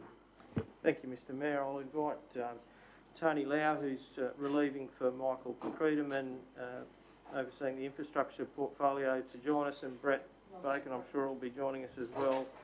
As is customary, to work our way through the business outstanding, which is now pleasingly below 30 items. It's about half of where we were, not all that long back, but we've still got some items that require attention, and rightly Council continues to oversee those things. So I'll ask perhaps Tony to kick off while Brett's joining us, and we'll work our way through as we do. Thank you, Mr. CEO. Much of this business Yeah. Brett's just walked in. He kicks off.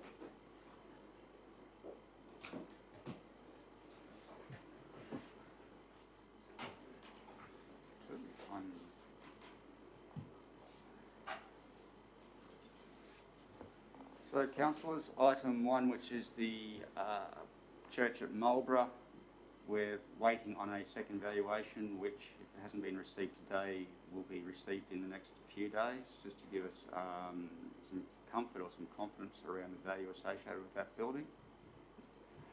The Yeppoon Inlet Association... Sorry to interrupt you, Mr Executive Director.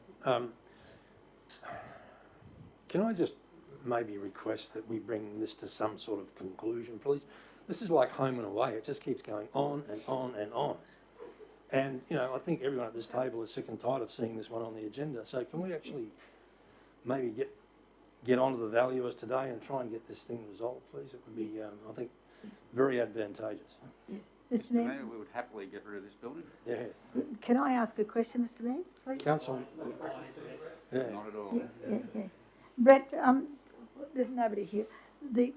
The difference between the valuation that we were given and the valuation we expect to get, is there going to be, we don't know what the difference might be, but we are throwing money after something that really hasn't got any value as far as the community goes, because nobody wants it. So are we spending money in the hope of setting a benchmark that we can demand or expect, knowing full well after 2 years nothing has come to fruition at this point in time? So, Councillor May, that no, we have to get a value in order to... Satisfy the Act? Satisfy the Act. The first valuation we got was surprisingly high in our opinion. What was it? I can't say that. Prior to the tender process. Yeah. Oh, there's tenders out there. No, but the intention of council's been to have a tender process, so to put the price of the valuation prior to a tender going out would seem paradoxical. So we've got a tender process out there at the moment? No, we'll go through that tender process once we... So you want a starting point? Yeah. So the first valuation we got, in our mind, was high. So we're going to get, and we can't go back to a valuer and say, if we think this is high, you need to adjust. Is it a valuer? Seem to be manipulating or understand. influencing. Understand that. Is it a valuer that we use regularly? Yes, yes. Well, one would think he'd know what he's talking about. Not disputing that, councillor. That's why we thought we'd get a second opinion just to see. Some of the issues, I guess, too, is how you may go about doing the valuation. For example, if you're comparing like with like, then it is a church, and then they look around at other churches that may have been sold. Now, obviously, there aren't too many churches in Marlborough that have been sold, so they then go further afield looking at that. So I guess that's why we're in the position we're in. We didn't want to go to market with a valuation that we think was unrealistic. Yes, well, I don't know how many offers we'll get, only me speaking now, knowing what's happening up there, because they're losing children at the school, they've lost a teacher, they've lost 20 plus cattle properties, and they're surrounded by makeshift camps that are going to walk off into the wilderness one day. So I think whatever we can get for that would have to be a bonus. Notwithstanding that comment, I don't disagree with you, Councillor Mather.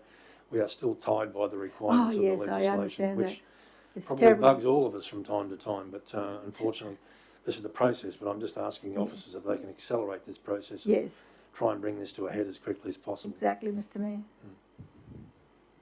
Thanks, Brett. Thanks, councillors. The second item's the Yeppoon Inlet Association, so that's waiting on the survey work to be done. No further action being taken on that until it's completed.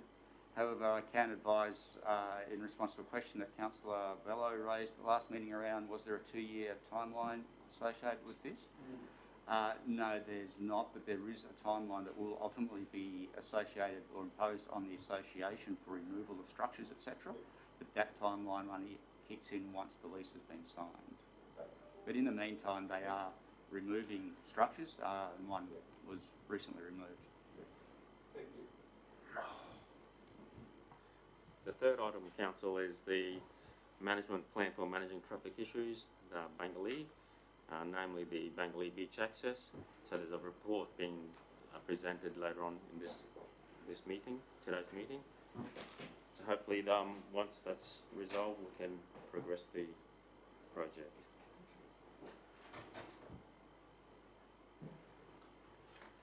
The tenancies within the hub, that's waited over the Christmas break, as all solicitors seem to, as they want, to go on several weeks' worth of annual leave. The solicitors are back this week, I believe, and so they're finalising the amendments to the draft, which will then be provided to council. The local law review, again, solicitors being on leave over that Christmas break, but they're nearing the completion of that draft review, which will then be internally reviewed by the organisation and also by Councillor Friend, who has had some involvement in it. Thank you, Mr Bacon. Through the chair, this will also go to public consultation as well, won't it? Absolutely. Public notification. Yes. And so the public can have their say on the local laws, because there's going to be a tremendous amount of local laws, isn't there, that will go to public consultation? All of them will go out for consultation. Lovely. And there will be probably more local laws than we currently have. And Yes. they will be probably, well, not probably, they are broader than the current suite of local laws as well. Yeah. Thank you. Can't we add one and drop one off, Mr. Bacon? We could, Councillor, if only we could agree to which ones. The notice of motion regarding tree protection and replanting, that is being addressed in part through the local law review, the significant vegetation draft local law being part of that, planning scheme amendments, and also the open spaces strategy and biodiversity strategy. Biodiversity strategy obviously has been discussed with council. The open spaces component commenced, and it was also discussed in a briefing session with council in December. So some progress is occurring on that. Thank you. Through the chair, Mr Bacon, with the going forward, the briefing session on December 7th, it's now noted in the public that they're asking for people to be part of a focus group. And I believe, and I'm unsure, so I'm asking you, is that focus group also going to be discussing street trees and streetscape trees, shady lanes, etc.? Well, the purpose of that group is to talk more about biodiversity strategy in general. Yes. Not specifically about street trees or shady trees. So I'd be surprised, I guess, if they delved to that degree of detail, given biodiversity is such a broad topic. Sure. On the 7th of December briefing, it was actually through not Open Spaces, but Russell Klaus. So that was, could you just remind me what department that is again? Oh, sorry, I've gone blank. Economy and Places. Economy and Places, and placemaking, that's the word I was looking for. And so in that particular meeting, it talked about things that they were looking forward to the future, and one of them was shady lanes. Well, shade in general throughout suburbia, whether it be lanes or the streets that we live in, which aren't necessarily lanes, and that's all going to be part of that open spaces component. Lovely. Which is different to the biodiversity one. Yeah. Thank you.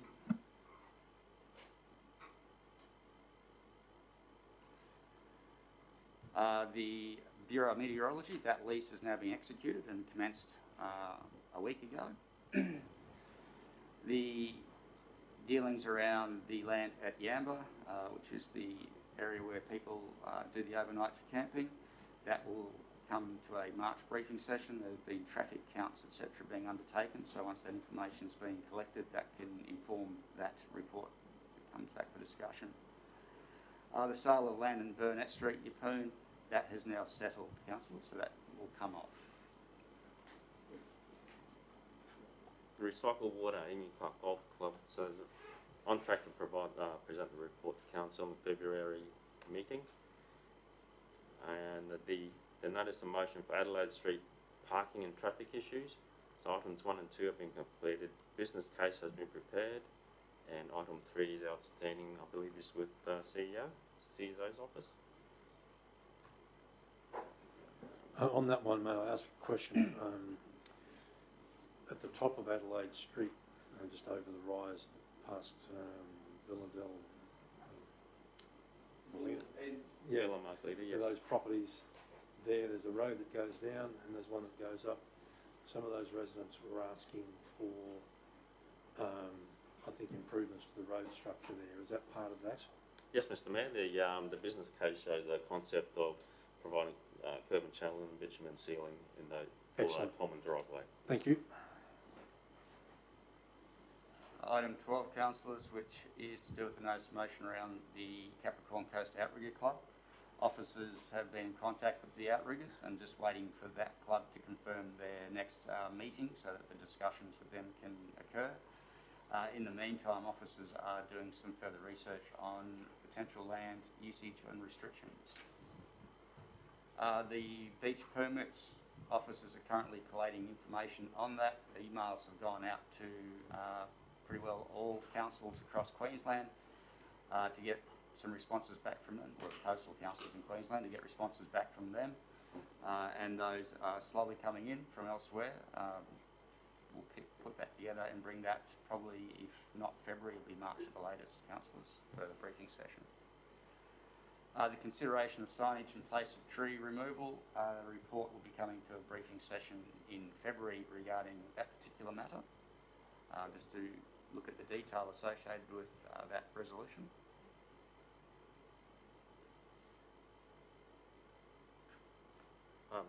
Strategic road network planning. So officers are currently carrying out investigations and preparing a comprehensive strategic plan, and we're on track to present a report to the February meeting. Item 16, councillors, which is the purchase of lot 10, known as 1 Macadamia Drive in the Gateway. That contract of sale is fully executed and it's scheduled to settle on the 28th of January. The potential sale of the land in Freeman Street, the contract for that particular sale was executed early this month and settlement will be in April. Item 18, Capricorn Coast BMX tenure. That is ongoing. A meeting has been scheduled with the club. We're just waiting on that club to have one of its meetings so that officers can attend to work through the detail with them. And once that's done, the 1-year licence agreement will be executed. The notice of motion of Rockhampton Road upgrade, no response received to date. Unfortunately, I'll have to confer with Michael Friedman when he returns from leave. Sorry, Mr. Mayor, I just wanted to ask a question about that. There's too many mics on. I swear. Mr. Mayor, so I'm just wondering, recognising that that was from November and that there is a timeliness or a time intervention required on that, is there anything else that we should be doing at a council level if we're waiting on that letter that obviously has not been responded to as yet?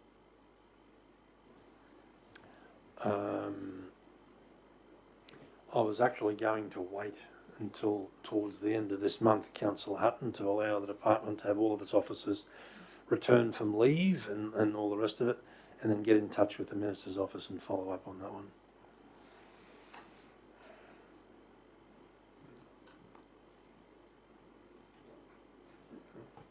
The European Resource Recovery Centre, so once again we're on track for a report to be tabled at the February meeting. And in the stage 2 Capricorn Coast Homemaker Centre, Brett is... Yes, mine. So item 21, councillors, the plan of subdivision, the layout's been prepared for that. A couple of options were looked at. There's a preferred one, which is now going to be part of the application that will be submitted for this project. So that's now with, will be with a consultant. Future stages of the gateway. Sorry, I was just going to ask, is there a time frame around all of that? I'm expecting that to be submitted if we are on track by mid-February, mid to late February. Yeah, thank you. The future stages of the Gateway Industry Park, just awaiting completion of the stormwater quality and quantity report on that. The rest of the request for information has been collated and it's just awaiting that. That will be lodged and we expect that not long after that the development approval will be issued. The Mount Charlton Reservoir, request for additional funding, on track for report to be tabled at the February meeting. Item 24, which is the development application for material change of use, that was dealt with earlier in this meeting, councillors.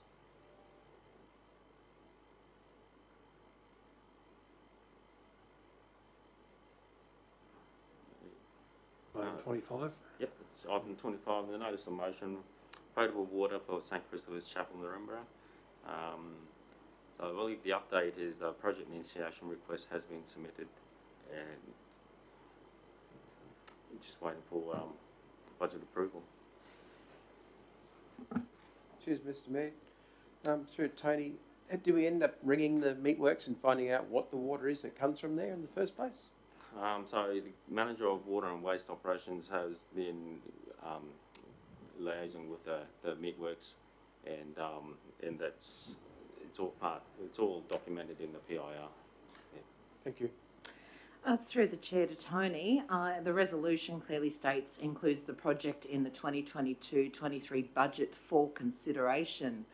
The outcome so far states that the PIR can be lodged for assessment as part of the budget prioritisation process. So it says for consideration within the budget, yet it is going ahead. Is that correct?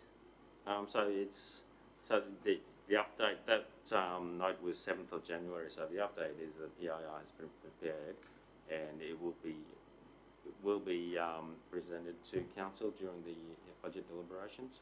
Thank you very much for clarifying that.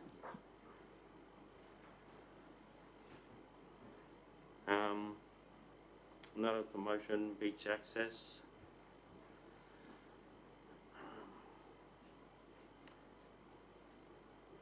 So review of beach access to be commenced shortly, with a review to reporting to council within 3 months. Currently the staff are on leave, so waiting for staff to return. And item 27, councillors, which is the sale of land in Coconut Point Drive. Cook Properties has been appointed for that, and that will go to auction in February. Right, councillors, any further questions of the officers? Councillor Hutton. Just to note, Mr. Mayor, that from the business outstanding table, we are missing the resolution related to food relief from the last council meeting. It's not appeared on the business outstanding table, and it's Food relief. so the notice of motion that was agreed to at the last meeting, and the other one is, and will be resolved for the next meeting, but just for the awareness of councillors that there was a notice of motion in regards to a prayer policy for council that didn't appear on the business outstanding table and will be there next month. I've been told by one of the executive officers, so just so that councillors are aware that there are two things that aren't there that will be there. And I wondered if maybe that makes it timely for us to consider an action that was undertaken at some point in the last term was an order of resolutions just to make sure that there were none that were similar to that just falling through the cracks. I'm not sure if that's something that we might take on board at some point. Did you want to make an addition to the recommendation, Councillor Hutton?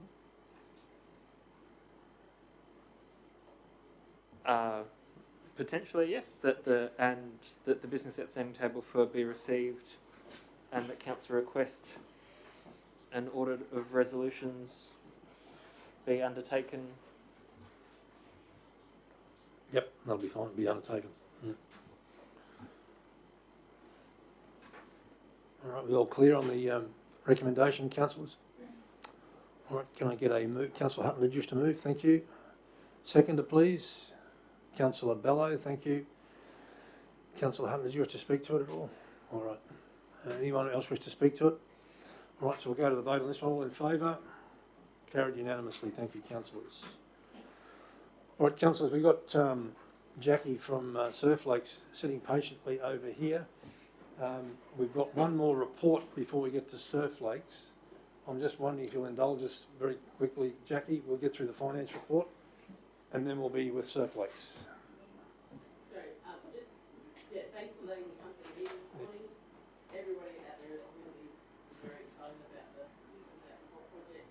And we're just really thankful for everybody that's been involved. We know it's been a very big process to get it to this point. And Surf Lakes just is so looking forward to working with the council, working with the council, with the Drumble people, all the stakeholders, the residents, the roads, you know, everyone that's involved. We're really, really excited and pumped. No, thank you. Project moving forward. As are we, I think we can safely say. But we'll just get through the finance report if you don't mind, Jackie, then what we'll do with... We've just got to quickly lift up which was the childcare Okay. one. So... We've already done. Oh, lifting matter. Okay, so we need to lift the childcare matter off the table. Two councillors, thank you. So moved Councillor Mather, seconded Councillor Friend. That council resolves that the following reports, which are currently laying on the table within the business outstanding table, awaiting return to a council meeting, be lifted from the table. If you stop moving it, Jussie, I'll be able to read it. Sorry. From the table to be dealt with later in this meeting. 1, development application for a material change of use for a childcare centre, Tamby Road. Move it, please. So I've got to move it, Councillor Mather, seconded Councillor Friend. Any discussion on this, councillors? All right, all in favour? Carried unanimously. Thank you. Madam CFO, welcome to the table. Happy New Year. Thank you, Mayor. Happy New Year to yourself and all the councillors. I'm very happy to present the December financial report. So this represents half of the financial year already gone. Overall, council's operating position remains strong with a operating surplus of just over $1.1 million at present. That's largely contributed to favourable results across most of our revenue stream line items, except for interest expense. So with the low interest rates that are, the region is currently experiencing, it has a flow-on effect to council's interest earning opportunities as well. All of our operating expenses are within our year-to-date budget expectations, so things are tracking relatively well in all of those spaces at this stage. Just moving down to page 5 of the attachment agenda and looking at the balance sheet. So our cash in the month of December declined by $8.2 million, and that's normal for this time of year. We are, we'll see that increase quite rapidly with the second half-yearly notices ready to be issued in early February, as well as the Q2 water consumption notices. You can also see there where we have sold some of our land at the gateway, that the land held for development or sale has also declined by $1.8 million, so that's a good thing. That reflects that we've sold those parcels of land. And our capital works in progress has increased by just under $1.7 million. We've also made our second quarter repayment on all of our loan borrowings, so that occurs in September, December, and each of the quarters thereafter. So that has also gone down in the month of December. In regards to our outstanding rates, overall it is tracking under with comparable periods of last year in terms of the balances that are outstanding. We also have a smaller number of properties or rate assessments that are under management, so 909 this time last year compared to 794 assessments that are under management at this stage, but relatively similar amounts overall. Our sundry debtors have increased on the previous month. We do have some assessments that are under further review with external legal parties in regards to some of the roadworks contributions payable under infrastructure agreements. So all debt recovery activities have paused on those amounts, but we still need to recognise those balances in our sundry debtors at this stage until there is a council resolution to waive. The other really good news story here is that we've spent the same amount with businesses within our region as we have within the balance of the Central Queensland region. So 25% of our procurement spend has been solely within businesses located within Livingstone Shire boundaries. So that's about $8.6 million there. And I have mentioned that we've made our quarterly debt repayment, so that brings our total loan borrowings down to $62 million. So it's on track to we're on track to achieve our balance of just under $60 million by the end of this financial year, with no borrowings forecast. We're also comfortable that at this stage we will not be required to access our working capital facility, which then leads me on to the last component of the report, which is our capital works expenditure. So it is still quite under the proportionate year-to-date amount. We've only spent 22% of our current forecast capital expenditure.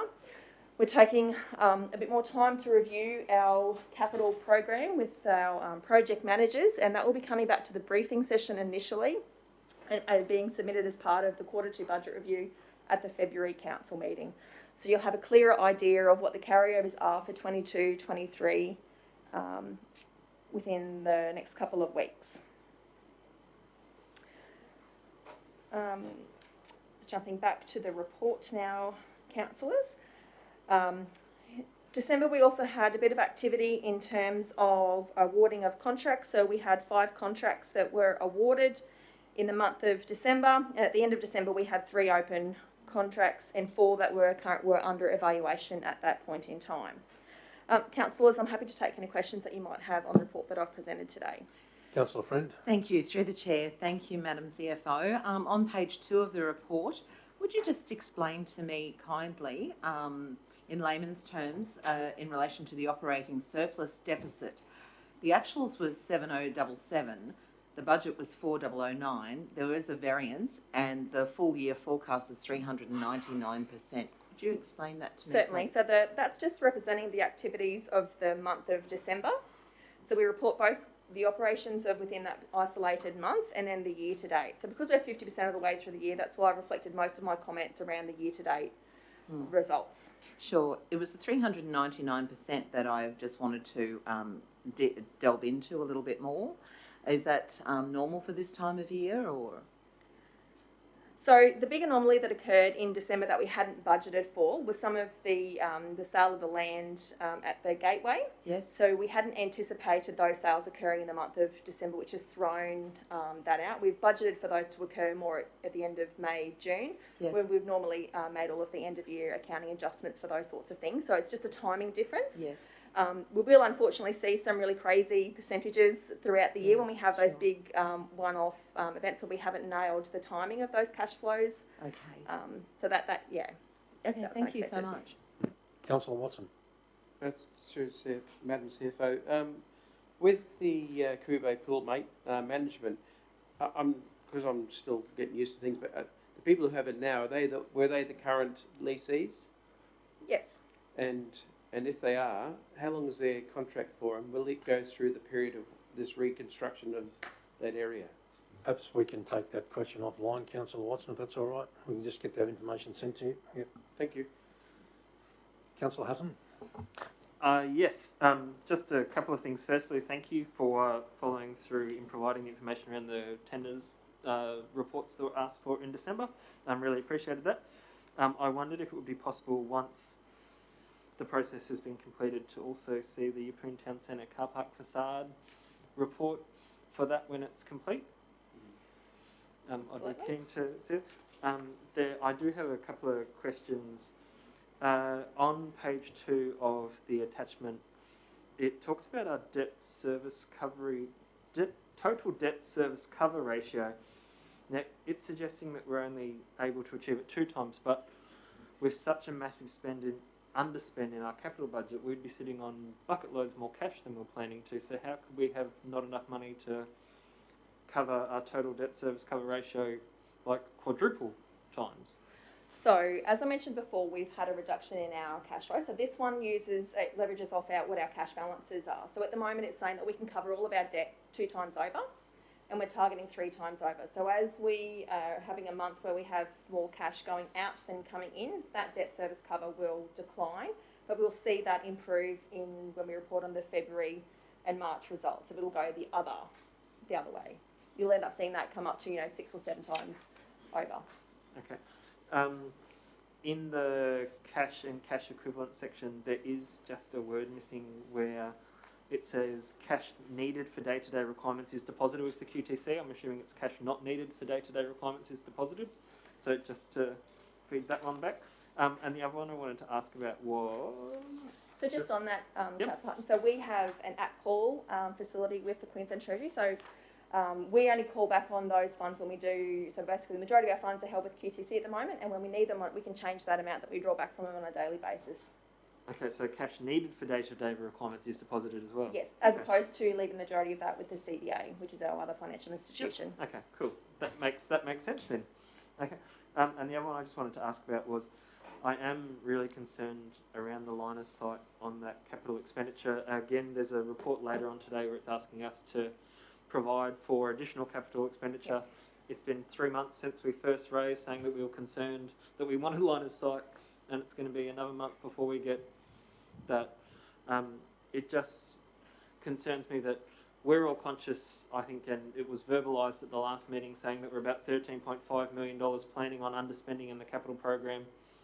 But for 3 months we've produced documents that are reporting to the table but also to the community saying that we're still aspiring for 55, and it does worry me a little bit I understand we're adopting it because it's a reflection against the adopted budget, which was adopted in June, July, whenever, and that's the benchmark that we're using.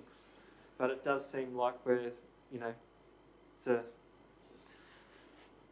fake set of books in that it doesn't match what we know the reality to be and have known for quite some time.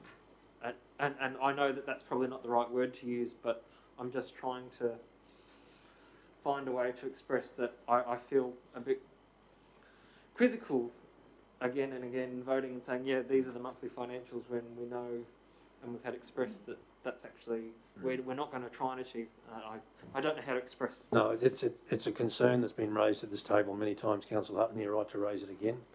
The CEO and I have had a number of conversations on this topic, and I think he's about to provide some additional information in terms of what the plan going forward with the capital works program is. So, Mr. CEO. Thanks, Mr. Mayor. And Councillor Hutton's concerns are noted and well founded. As we have mentioned on a few occasions, we do plan to bring a substantial report to you to the February meeting. Granted that has taken some months to arrive, which is the cause of Councillor Hutton's concern, because he hasn't had that line of sight of that, but people have been working busily in the background on it. It will result in a material adjustment to the capital program, as we've long anticipated. We'll also then contemplate what that means for us in terms of longer term financial planning. Thank you. Any other questions of the CFO? No, looking forward to February 1. Okay, so Councillor Hutton is moving for receipt of the report. Can I get a seconder, please? Councillor Friend, thank you. Councillor Hutton, you wish to speak to the report? Just briefly, I do want to offer some assurance to the community. I'm not in any way doubting the efficacy or the work that we see presented here. Like, I can fully appreciate that from an accounting procedures formula we're doing it exactly right, and this is a true and accurate copy, that if the state government asks for our books tomorrow, this would be the copy that would be true and accurate that's provided to them.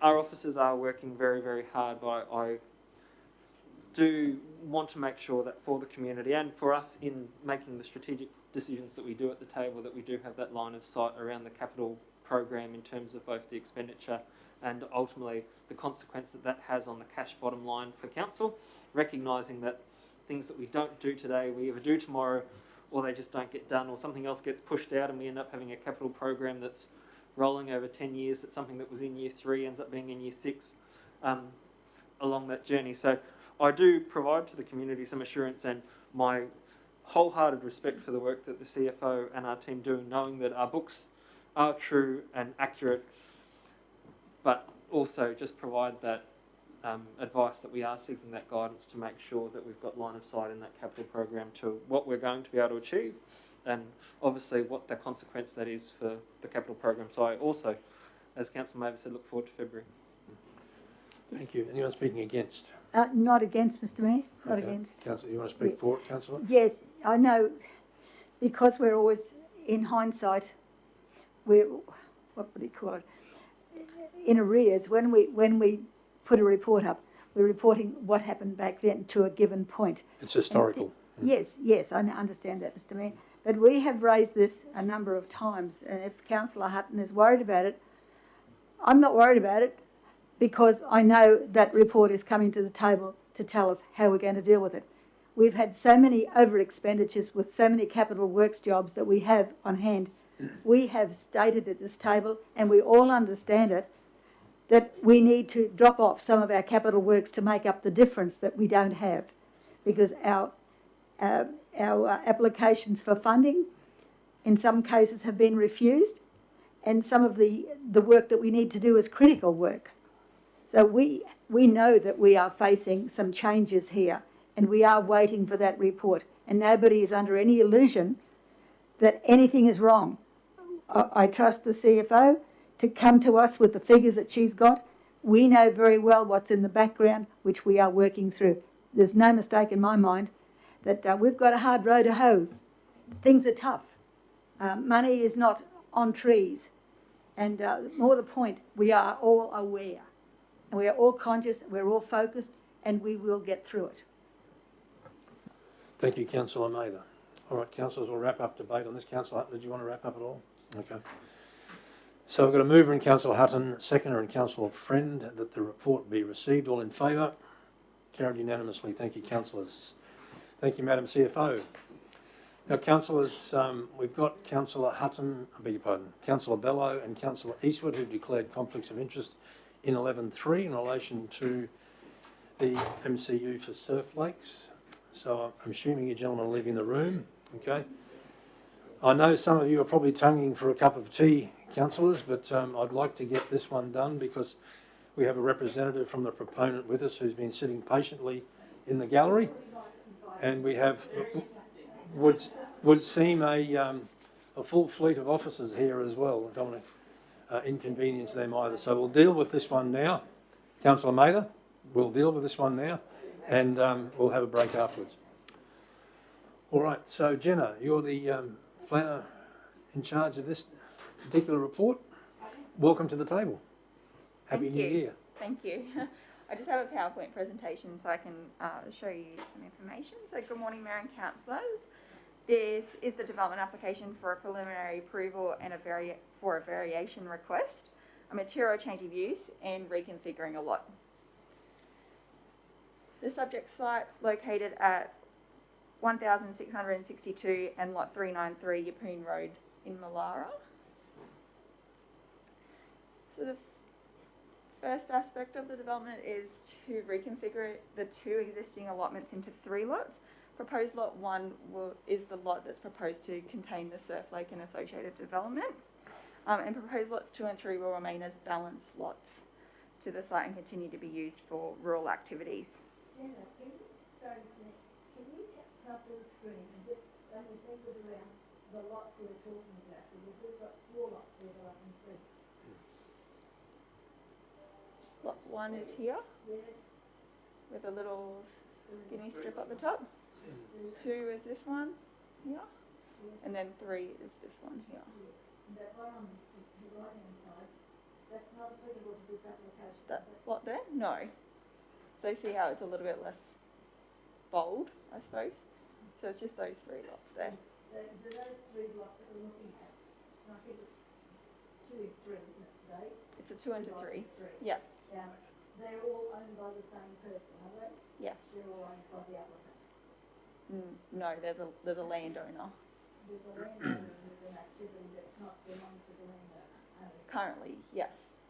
Yeah, I'm just trying to get a picture of who we're dealing with. So it's the use of the land, which the owners of the development. Yes. The owners of the development aren't the owners of the land. Yes. Yeah, So that's all I needed to clarify, yeah. Yes, and they provided consent to lodging the application. Yes, thank you. Okay. So the next component of the application, so it's also for a preliminary approval for a variation request. So this is to vary the effect of the planning scheme. The request is supported by the comprehensive Surf Lake local plan, which reduces the level of assessment for material change of use and reconfiguring a lot applications to accepted subject to requirements and code accessible, rather than everything being impact accessible.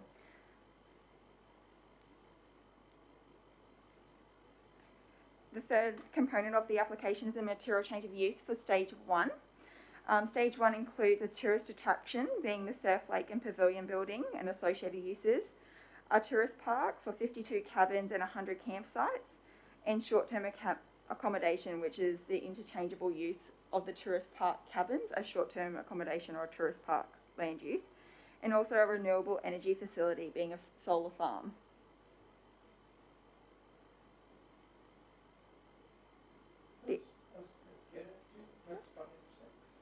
Sure. Councillor Watson. I see that there's a storage area for the water, but it's nowhere near the size of the pool, which obviously you wouldn't, but I just know that in the past when they have been doing their construction and working on things, they empty the water out and the water just gets let out everywhere. Is there something in this facility that will actually store at least some of this water so it can be reused? So through the chair, just in relation, it's not the intention once this is operational to empty the lake. So it's understood that the lake's emptied because they're testing the facility at the moment because it is a prototype. So they're testing in terms of how the bottom works and all the rest of it without knowing specifics. So that it's not the intention to, I suppose, empty the lake unless there was something wrong with it. But the storage water is, if they were to release it, there is management processes through their reporting, so stormwater management, those sort of reports. Councillor Mather? Yeah, I think Councillor Watson was referring to what's been historically happening when they were getting off the ground and there were things going wrong, so they had to empty it and put the bits apart in. I think that happened on a couple of occasions at least, and I think it's referring to, and it's good water that needs to be reused. So, and I thought about that too. So hopefully it doesn't have to be emptied again, but you just never know. But the question is valid. Where does it go? Not down near the highway. Let's hope. So just that I know that if where the water's been going to, it must surely be getting underneath the highway and undermining the road. That's all. Yes.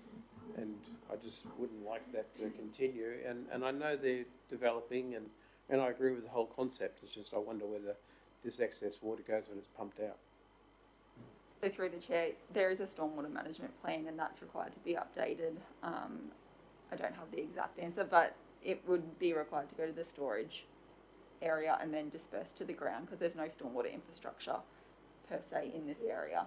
So it would have to be managed. But again, the developer or the proponents of the Surf Lake development wouldn't want to just release it to the ground because they will eventually have accommodation and people coming to the site. So it's, and a new access off the main road. So it wouldn't be desirable just to release it all to ground at one point. It possibly could be done over a period of time to make sure that the water is not an impact. And thank you. And condition 29. 29.7 is the relevant condition that manages water discharge for the yeah, and that's overland stormwater and direct discharge. If you wanted to empty it, they're two different categories. Yes, two different. Yeah. Not what is it? 20 something. 29.7 is the water 29.7, okay.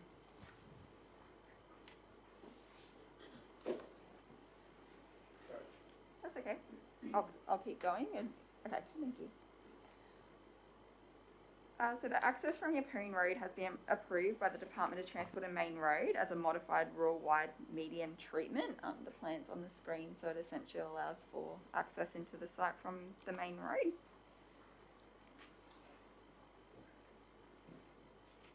So just a summary, the development, while not preferred in the rural zone, supports the achievement of the tourism theme of the strategic framework. The Surf Lake Local Plan is a comprehensive document for future land use development over proposed Lot 1.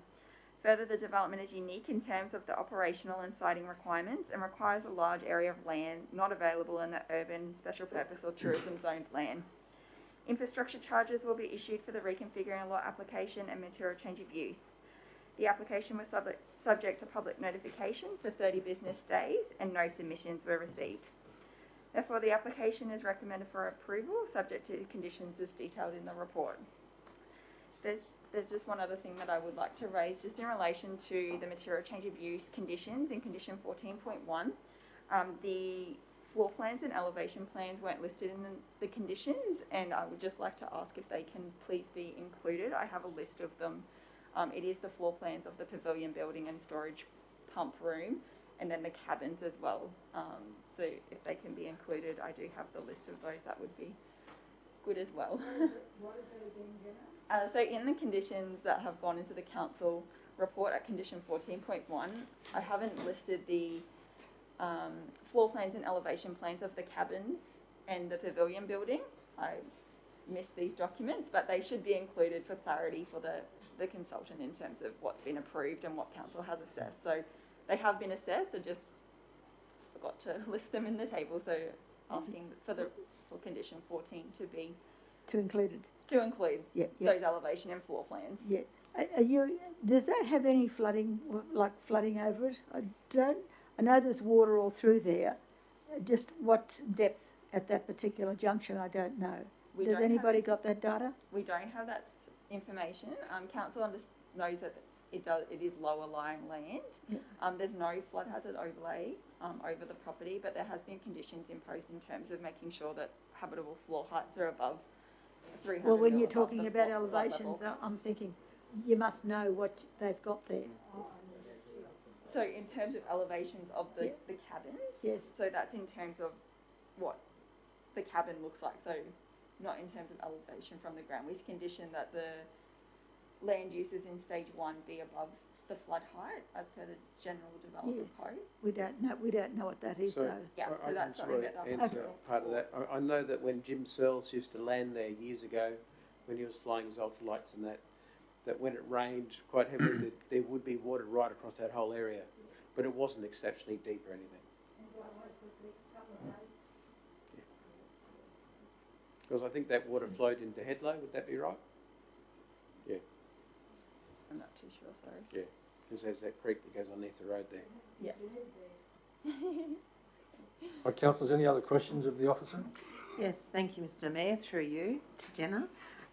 So recommendation A on page 42, there's a statement that I just need a little bit clarification on. It says council resolves to approve the application despite development not meeting some of the assessment benchmarks. My question is, what were these benchmarks that were not met? So through the chair, through the code assessment, it's not a land use that is preferred in the rural zone.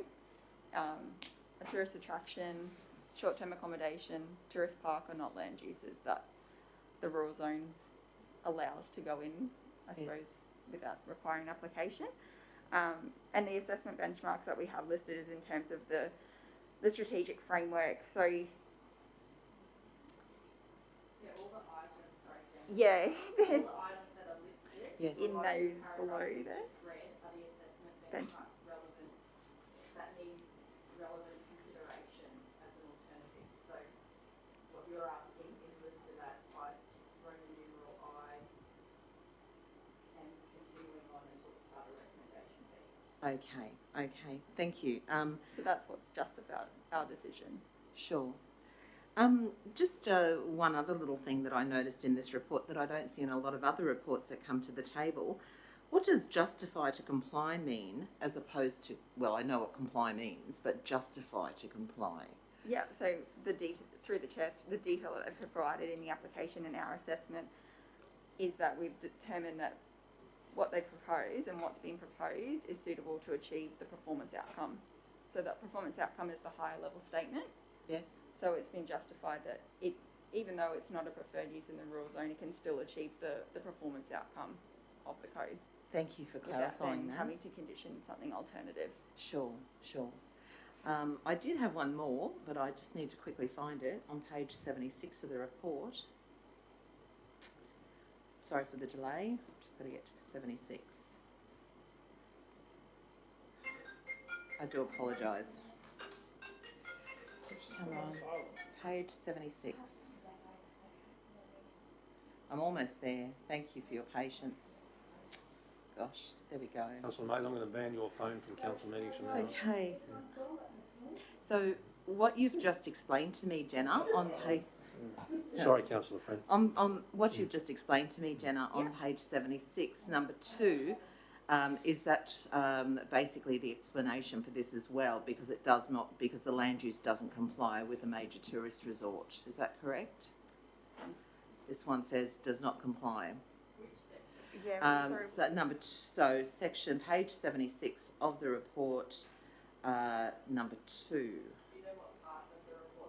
Specific outcomes, sorry. Specific outcomes assessment response. Do you know, sorry, can I just check which code are you? Tourism, sorry, tourism. So 3.8.6. And this was strategic framework.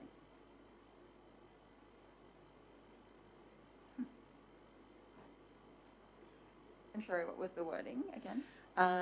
Does not comply. The proposal is not within the general area of the tourism-specific use places. However, the location of proposal is not suited to an urban area and requires a large parcel of land. The land is situated between Rockhampton and Yeppoon and has direct access to a main road. I just wanted to make sure that when I noted does not comply, that it was under what you previously just explained, as in the rural code. But a tourist attraction is can be so through the chair, just in relation to that, so it's not in a major tourism zone, or it's not in a zone where it says yes, go ahead, that's where we want you to go, but it is something that we have done an assessment against the strategic framework and determined that it is still a suitable site because they do need a larger area. It does have good access off Yeppoon Road and access from Yeppoon or Rockhampton. And that is, suitable as there's not an available site in those other zones for it to locate. Thanks so much, Jenna. I think that has clarified it for me, but also for the people watching the live stream. Thank you. No worries. Councillor Mather. Thank you, Mr. Mayor. Yes, important point. Thank you. Justine, could we have that map back again, please? Shows the lots on it. There was a narrow strip at the top, Jenna. That was an access, obviously. No, sorry. That little skinny bit at the top. I'll just show you through the chair. I'll just show you council note of this plan. So this is the overall. Sorry, it's not as big, but you couldn't see enough detail on this plan. So the main access to proposed lot 1 and the Surf Lake development is here, the surf park. Now the access handle is where the renewable energy facility will be located, where the red, so in the handle, that's where the renewable energy facility will be located on. At the end of the handle? Yes. It's not an access onto Tookers Road? No, that's not an access onto Tookers Road. So there is access through, this is all road reserve to the north of the site. That's currently all road reserve, and that does connect down to Tookers Road, but the main proposed access is from Yeppoon Road. Yes. We can't prohibit Tookers Road being, even though in that section it's probably unconstructed, we can't prohibit traffic accessing the site. We can't prohibit them from going there, using that road, because my concern is if the gadget or the island that enters the facility, if there's going to be a bank up there, it could be a bit tricky, and people might over time decide to go the other way to save time, because it's not as if it's a roundabout where you can have constant flow. Well, my understanding, councillor, is that the proponents can choose to fence or gate off that access, given that it's on private property. Yeah, through the chair, there currently is a fence there, Yep. Off Tookers Road, so Yeah. you can't just drive in, and it is only a track. Yeah, That's yes, right. I know exactly where it is. But it's all unconstructed road in that part. Yeah, and so I would imagine, I haven't had conversations with the proponents, but they would more than likely close off that gate onto Tookers Road, so Well, the access. I'm thinking to alleviate the pressures on the highway, where you're going to have, and let's face it, it's going to be popular. So there's going to be people parked in the middle of the road to get through either way. So people over time will realise that there might be a wait. They might decide to slip around the other way. And there might be pressure on us down the track to allow that to be opened up.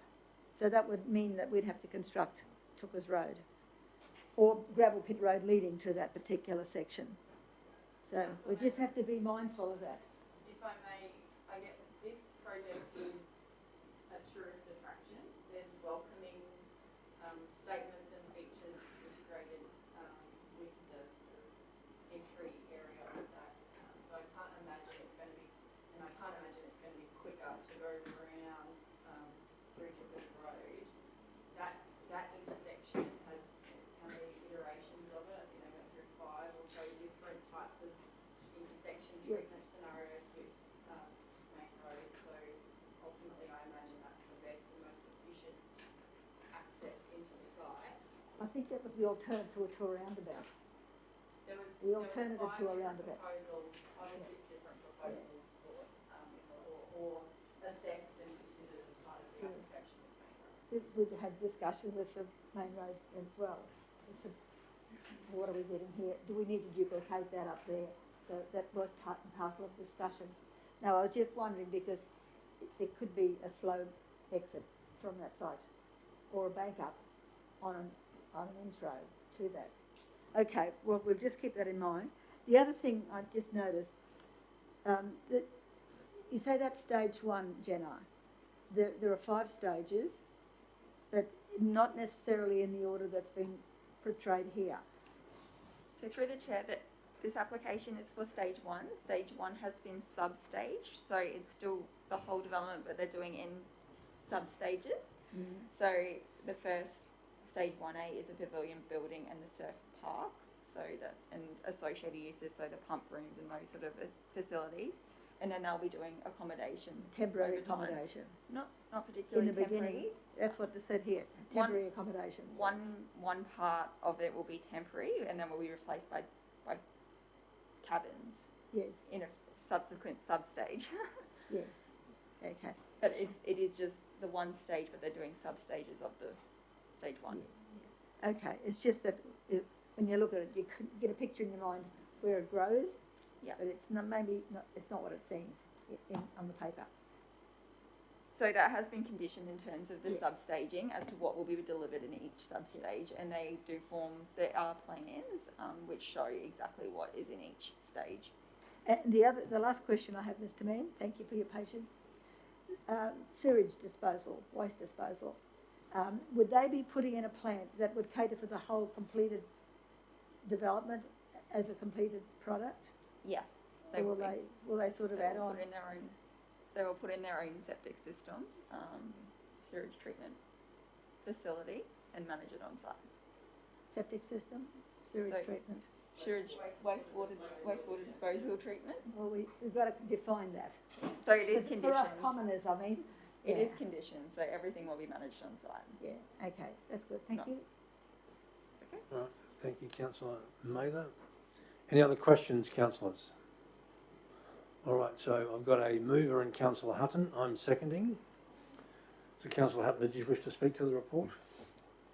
Yes, just to congratulate the officers and the proponents for the work that they've done on this. I think that a couple of years ago when it first came up saying that there was this idea that they'd like to try out and they're looking for a piece of land and they're hoping on the Capricorn coast because it was the hometown of Aaron. But who would have thought that we would have been in a place today where we could see such a large-scale development that's going to provide jobs for our young people, going to provide jobs for workers in our community, going to provide opportunity to draw tourists from both across Australia and the world here. It takes a lot of foresight, it takes a lot of support, but more than that, it takes an awful lot of heart to keep going. And I know that every time that, you know, something went wrong and that there were challenges along the way, they would have felt like, oh gosh, maybe this is just too hard, but they've kept going. The outcome for our community in terms of having both a tourism product as well as an economic product is magnificent, and it's something that will put the Capricorn Coast again on the map, as well as being something that we can be truly proud of for a young lad from Yeppoon who's stepped up and is now producing and providing so many jobs for people from our community, and will provide more into the future, as well as another really unique piece of product in the tourism space, which we all have heard from Mary Carroll and Capricorn Enterprise. It's those unique products that are going to make a difference to our tourism mix, and this is definitely unique. So more than happy to support it and thank the officers for their work in conditioning it to make sure that it meets the needs of our community and protects what's important. Anyone speaking again? Floor is yours, Jackie, please. So, very appreciative of what you're saying from the residents of Hawkins Road. I mean, we've lived this for 3 years. So I just want everyone just to be sure that I am local and I'm very aware of the stakeholders involved with this.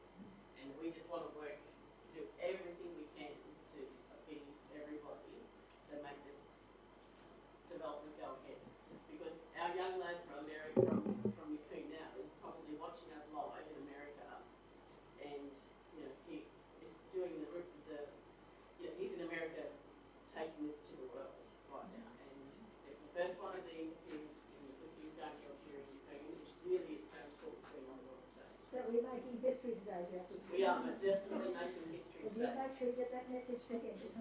And the Americans. He'll be watching. You can all wait because he is watching. I'll keep an eye on it today. Yeah, depending on what time it is over there. Thank you, Jackie. Councillors, no doubt we're all going to want to have a say on this, and we'll probably all repeat the same message, but I just wanted to offer my congratulations to the Surf Lakes team on a fantastic project, and also with their professionalism in working with our officers, who I also thank for making this happen. Ultimately, reports like this are very complex, and I understand, without being a planner, the degree of complexity around these things. I just offer my congratulations to all parties, acknowledging that this is a significant project for this region. We're looking at a spend of somewhere around, at this stage, $170 million, I think, Jackie. That is, they're big bucks. And so I just offer my congratulations to Surf Lakes for what's happened so far, the vote notwithstanding. Councillor Friend. Oh, thank you, Mr. Mayor. Thank you for also taking the words out of my mouth, almost quite literally. But once again, I'd like to offer my congratulations to both Surf Lakes, the whole team, and also to our planning officers for such a monumental and, as you said, historic moment. There's no progress without change, and this is change for the better. This is moving forward. And so I'm really, really, really privileged and proud to be a part of this council table at this time. Thank you. Thank you. Anyone else wish to make a comment? All right. We shall go to the vote on this one then, councillors. We've got a mover, Councillor Hutton, second, and myself. All in favour? Carried with the 5 councillors present. And on that basis, councillors, procedural motion to break for morning tea. Carried unanimously. Thank you.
All right.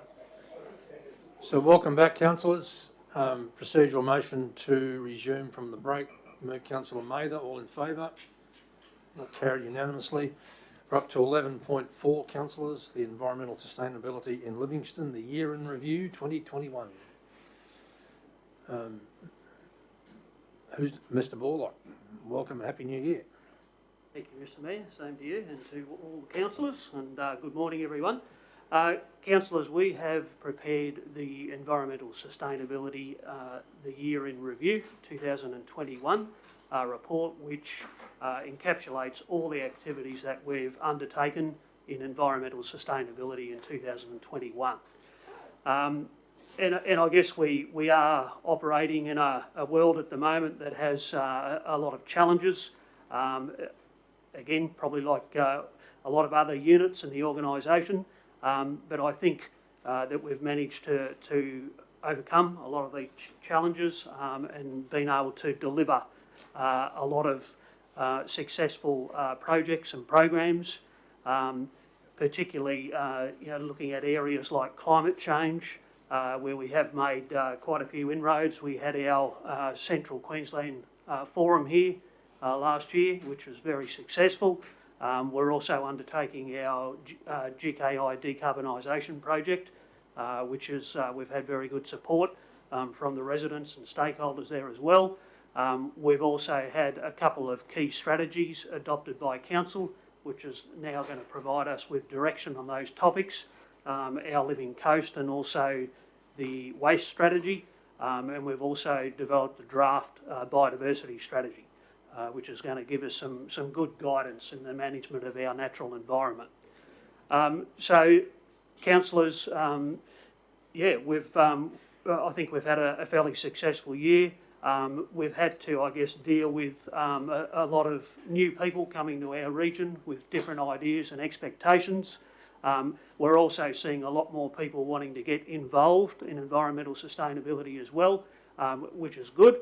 But I guess it's certainly keeping us busy, and I guess we've got a lot to look forward to next year.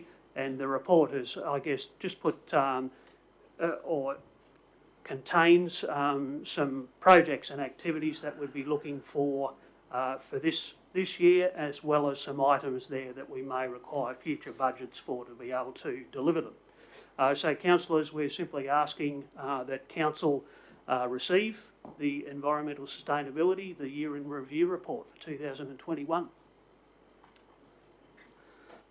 Thank you, Mr. Baldock. Any questions, councillors? Yes, thank you, Councillor Mr. Friend. Mayor. This is such a fantastic report, Matt. Congratulations and well done to the whole team. And I really recommend that the community read this report, which is found on our website. This report, will it be made public on Facebook, on our website? Yes, we'll make it available through our normal channels, Councillor. Yes, lovely, because it's well worth a read. Thank you. And I'll move this, Mr. Mayor. Thank you, Councillor Friend. Any other questions, councillors? One question I have, Mr. Chair, perhaps either to Matt or maybe the CEO there. Just under priorities for future budgets, it notes the additional human and financial resources to enable the delivery of environmental sustainability projects, plans, initiatives and on-ground activities in adopted plans and strategies, including a sustainability officer and a biodiversity specialist. Are they roles that we currently are budgeting for, or are they going to be on top of roles? Yeah, Councillor, I guess we are kind of covering those areas at the moment with fixed term contract positions, but we've identified them as gaps that we need to fill, and I guess particularly with the delivery of some of our strategies that we've just had adopted, we will need those resources to deliver it. So we've identified we do need that sort of, sustainability project, education, behavioural change sort of role. And then we need a role that's looking at biodiversity projects, looking at environmental assessment, which is becoming very important for us. And that's not only DAs, but across the organisation, looking at new infrastructure projects, looking at economic development proposals. So yeah, they're areas we've identified that will need to be, you know, adequately resourced to enable us to deliver a lot of this. Okay. Any other questions, councillors?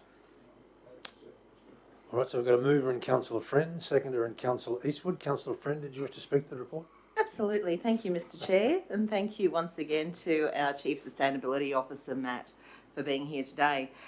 This report covers so many things. I just once again urge everyone to give it a quick read. It's an easy read and it's an exciting read. But looking at environmental rehabilitation, it was interesting to read that there are 12 new sites that have been established in 2021 and 111 sites maintained. There were 4,664 plants installed and we had 2,066 volunteer hours. So I would like to congratulate all of Livingstone's volunteers that help at the nursery, that help at the Lammermoor Native Gardens and elsewhere.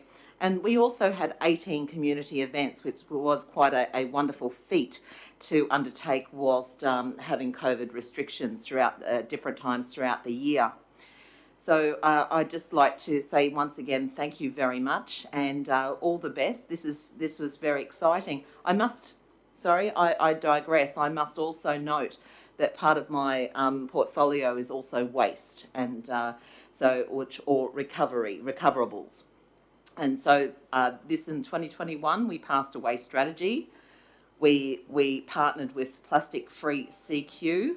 We continue with our nappy rebates, which are very, very popular and very, very successful project. And I once again encourage all the community, if you haven't downloaded the free Livingstone WasteWise app, to do so. Thank you. Thank you, Councillor Friend. Anyone speaking against? Would anyone else like to speak for, or I'll just open the floor for any comments? Oh, Mr. Mayor, yeah, just as the seconder. Look, guys, without an environment that's as pristine as what we have, economically we wouldn't be in such a great spot. But the two go together, and I think that it's very, very important that we do look after the natural environment that has brought so many people here in the first place. Hear, hear. Thank you, Councillor Eastwood. Any other comments, councillors? Councillor Hutton.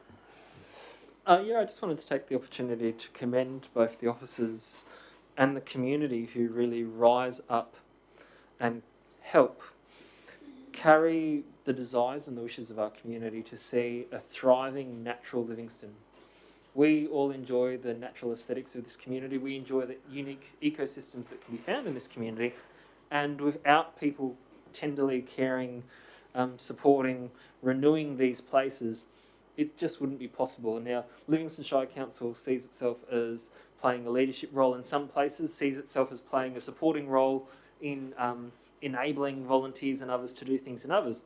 These are all really important, but we couldn't do it without the hardworking members of the council staff, but also those hardworking volunteers who help carry that load together. So this document is a testament to those efforts and where they've taken our community in the last 12 months, but more than that, also demonstrates to the community the value that's placed on this natural beauty and wonder and what it means to our community. It has a social benefit, it has an economic benefit, but most importantly, it has an ecological benefit. So congratulations to the officers and the community for all their hard efforts in the last 12 months.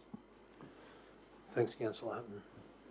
All right, councillors, we've got a mover in Councillor Friend, a seconder in Councillor Eastwood. I just have a look at the recommendation is that the council receive the report. All in favour? Carried unanimously, thank you. 11.5, councillors, thank you, Matt. 11.5, which is the Bangalee Beach Access Reference Group. Sure. Noting Councillor Watson is leaving the room because of his declared conflict of interest.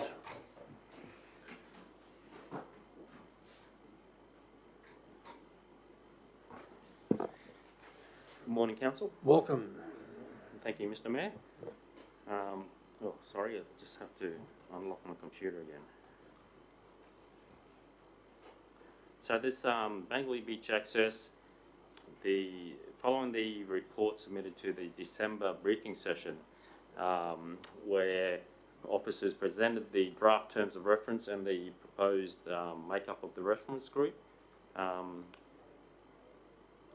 Yeah, thank you to all the councillors who provided feedback and comments. So we took on board all the comments and we come up with what we're proposing to be the preferred makeup of the reference group, 13-member group, and also the draft terms of reference is attached.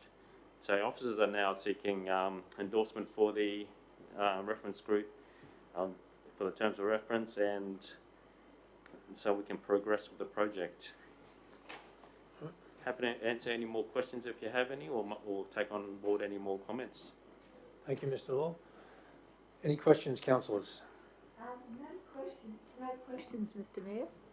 But looking at the outstanding business that we had, we're still pursuing information in relation to the beach permits. How will that fit in with the terms of reference? Yes, thank you, councillor. Yes, so with the reference group, the terms of reference is just outlining the roles and responsibilities of the reference group. So once we form the reference group, that group is going to guide officers on how to proceed to address each and every one of those issues.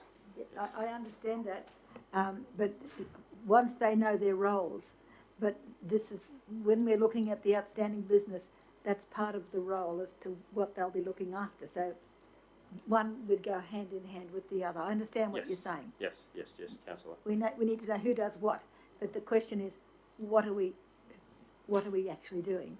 Yeah, so to allocate those people. But I'm saying you can't answer that today because that's already in the making. Yeah. That the beach permit investigation, that's still in the making. So you'll have to bear in mind that when you're looking at your terms of reference, that's sitting in the wings. It's sitting in the wings. Yeah, I think you're right, Councillor May, that it'll be one of the discussions had at the reference group once the information comes to the fore. They just go hand in hand. Can I ask a question, please? And I'm prepared to for you to have a go at me over this, but ultimately I'm just wondering whether we need so much council representation on this particular terms of this reference group. We've got 3 councillors and we've got 3 staff members. Can't help but think that's a bit of overkill. I'd just like to throw that into the debate. Question, Councillor Friend. Thank you, Mr. Mayor. My name appears amongst the councillors on this particular reference group. My particular forwarding agenda for this year is quite busy and full. LawMac takes up a lot of time, a local Marine Advisory Committee and other committees that I do appear on, so I'm happy to withdraw. Okay. It wasn't pointed at anyone in particular. Council, my comment, I meant, yeah. So in response, Mr. Mayor, officers were totally open to any suggestions. If you prefer to have reduced the number of staff and councillors, that's fine. Well, it's actually, I don't think up to me to say, Tony, because it's probably a decision that will need to come from the group itself. But I think that it really is. It does have a lot of council representation on it. And I'm just wondering whether some of the residents of Bangalee might feel overwhelmed by council presence. Okay, I understand what you're saying. Yes. Okay.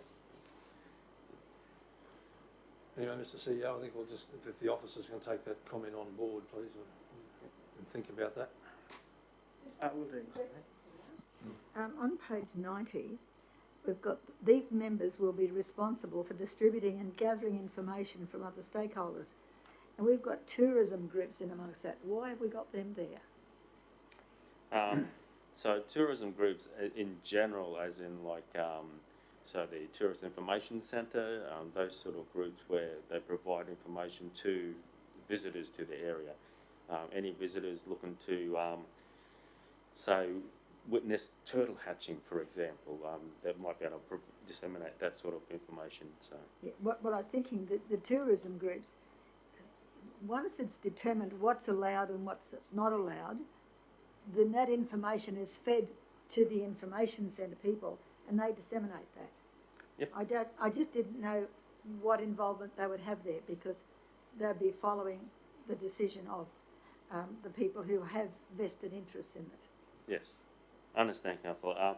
So those are just examples, I suppose, Yeah. of general providing examples of groups that may want this information. So, And I'm just thinking of the mayor, thinking that if you get too many people there, you'll never come to a decision, because everybody will want something that's important to them. That's right, Yeah. Councillor, yes. So that's why I think keep it tight, keep it relevant. Yeah. Thank you, Councillor Mather. Councillor Eastwood, did you have a question? Oh, Mr Mayor, look, I was just going to make a comment that I just thought that the reason to be so many councillors and council staff is that ultimately it's council's responsibility to, it's under our... Yeah, accept that. I just am a little bit concerned that some of the residents up there might have felt a bit overwhelmed by council presence, that's all. Anyway, no doubt that will all sort of come out in the wash, as they say. Councillor Bello. Yeah, thanks, Tony, for what you've provided thus far.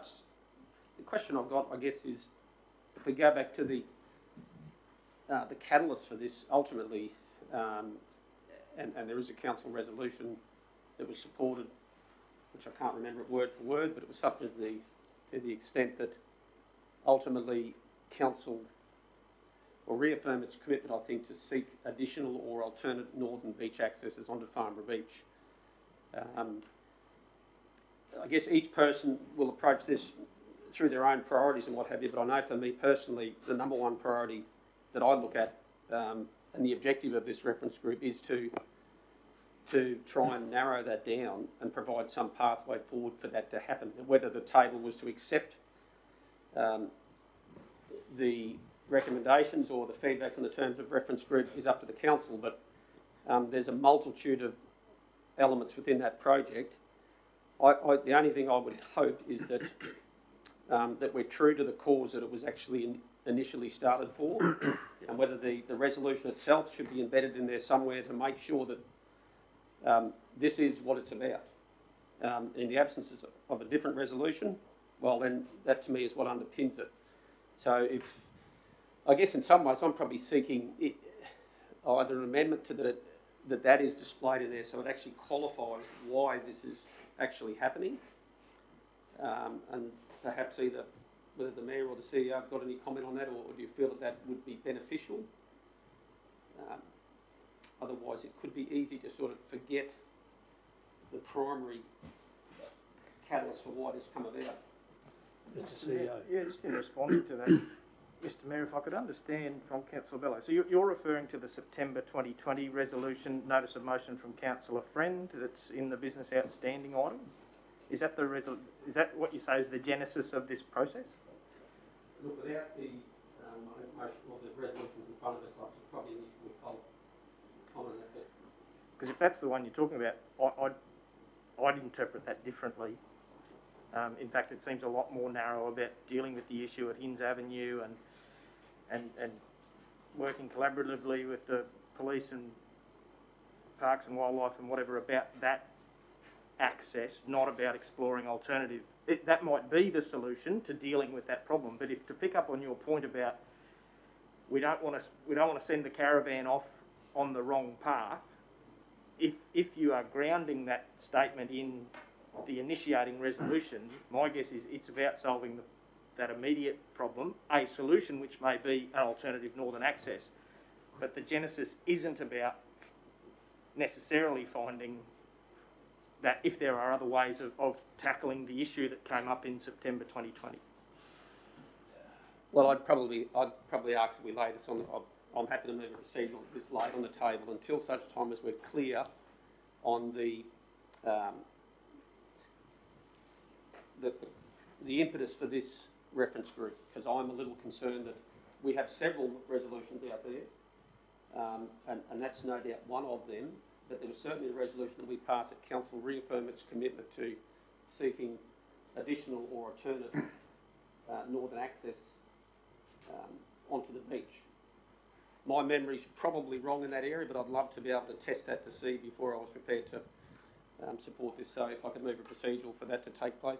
So you're making a procedural motion that's lay on the table? If I could, Mr Chair, just in the absence of those resolutions to qualify. Got that, trustee? I think we need to bring all the resolutions to the table because Well, let's deal with this one first. We've got a motion here at the moment. Councillor Mather. Mr Mayor, if I can provide a bit of clarification, the terms of reference outlines that the purpose of the reference group isn't to make the big decisions. So the big decisions will come back to council to decide. The reference group is mainly to, like I said, pass on information and also to work as a team in the decision-making process for a way forward. But the decisions of actually accepting a proposal or an option or a location, etc., will come back to council for resolution. Yeah, through you, Mr Chair, that's 100% clear. Thank you to the officer for pointing that out. I've got no ambiguity about who makes the ultimate decisions.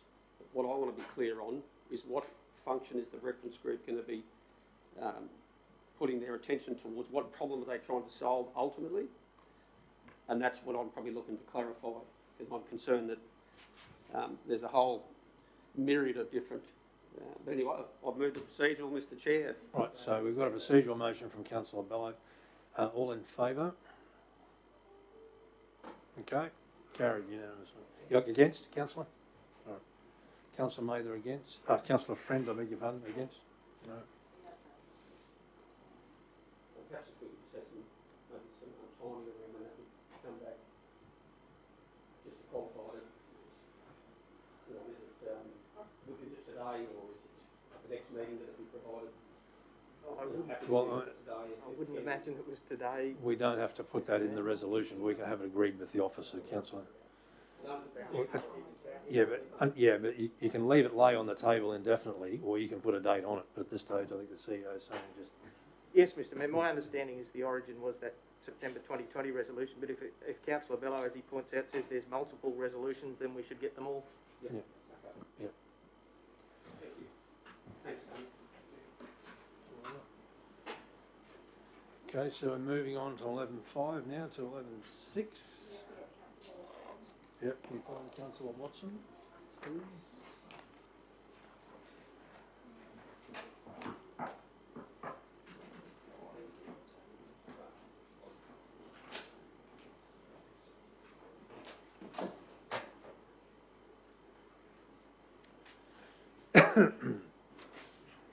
Okay, so this is the Emu Park West Reservoir project, a budget increase request.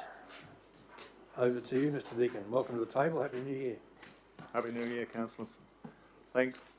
So this is the Emu Park West Reservoir. This project's been around for a long time. I think there was a report back in 2007 recommending this reservoir be built. We've actually gone to market. We've had 2 bids.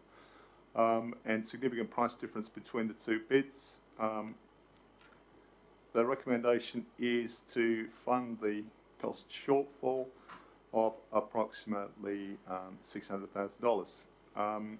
There is a slight typo I should point out in resolution point 2, which says carry over an estimated $2.15 million from current approved budget, approved 2021-22 budget into 22-23, based on revised total project expenditure of $0.35 million in this financial year, 2021-22, and it should say and 2.15 million in 22-23. So apologies for that.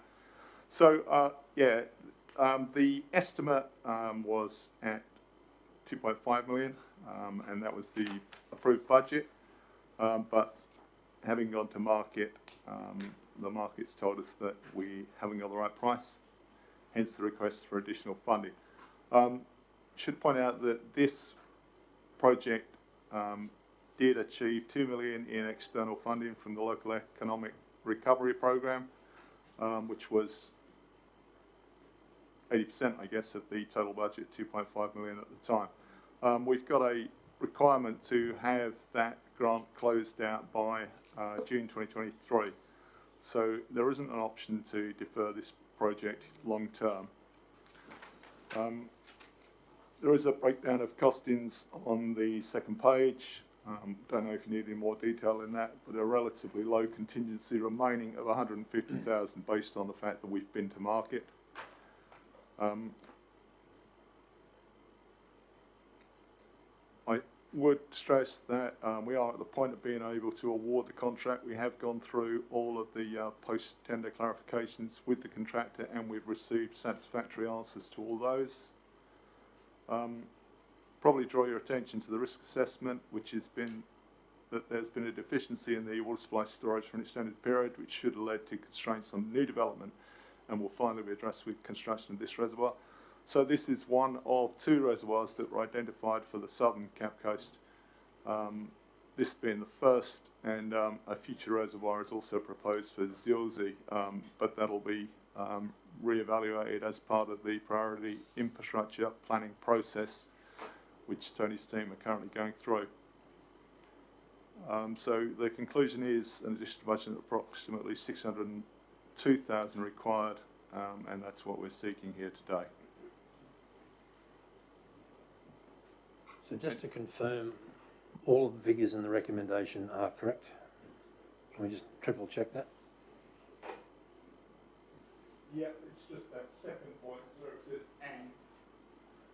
On 2, it should say and 2.15 million in 22-23. It already appears at the start of that.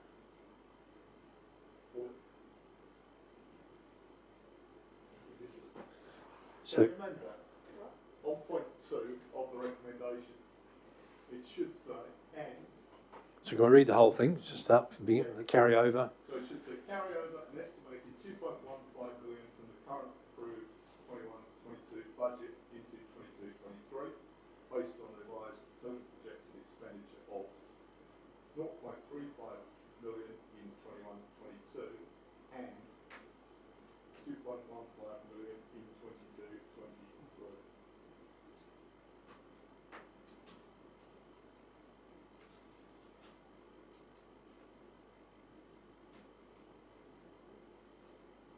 Right, thank you.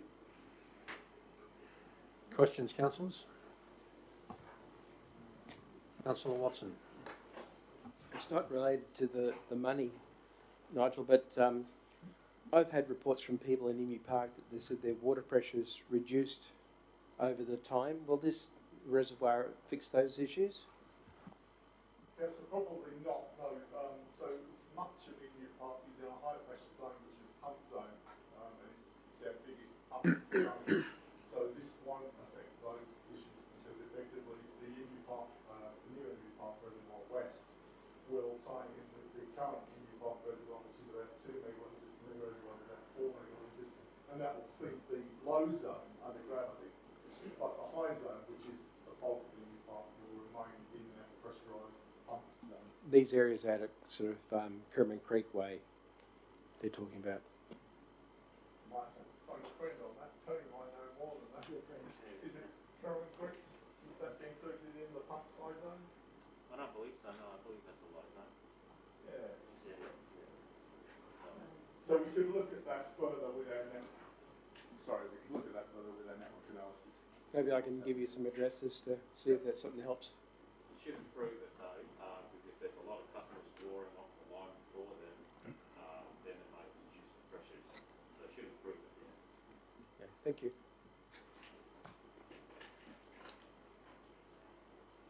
So where is the additional funding you're requested going to come from? We're looking at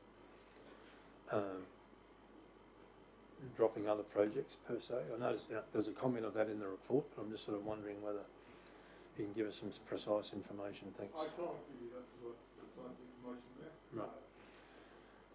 But overall, I'm assuming that with the significant underspend that we're looking at with the capital works program, this can accommodate that.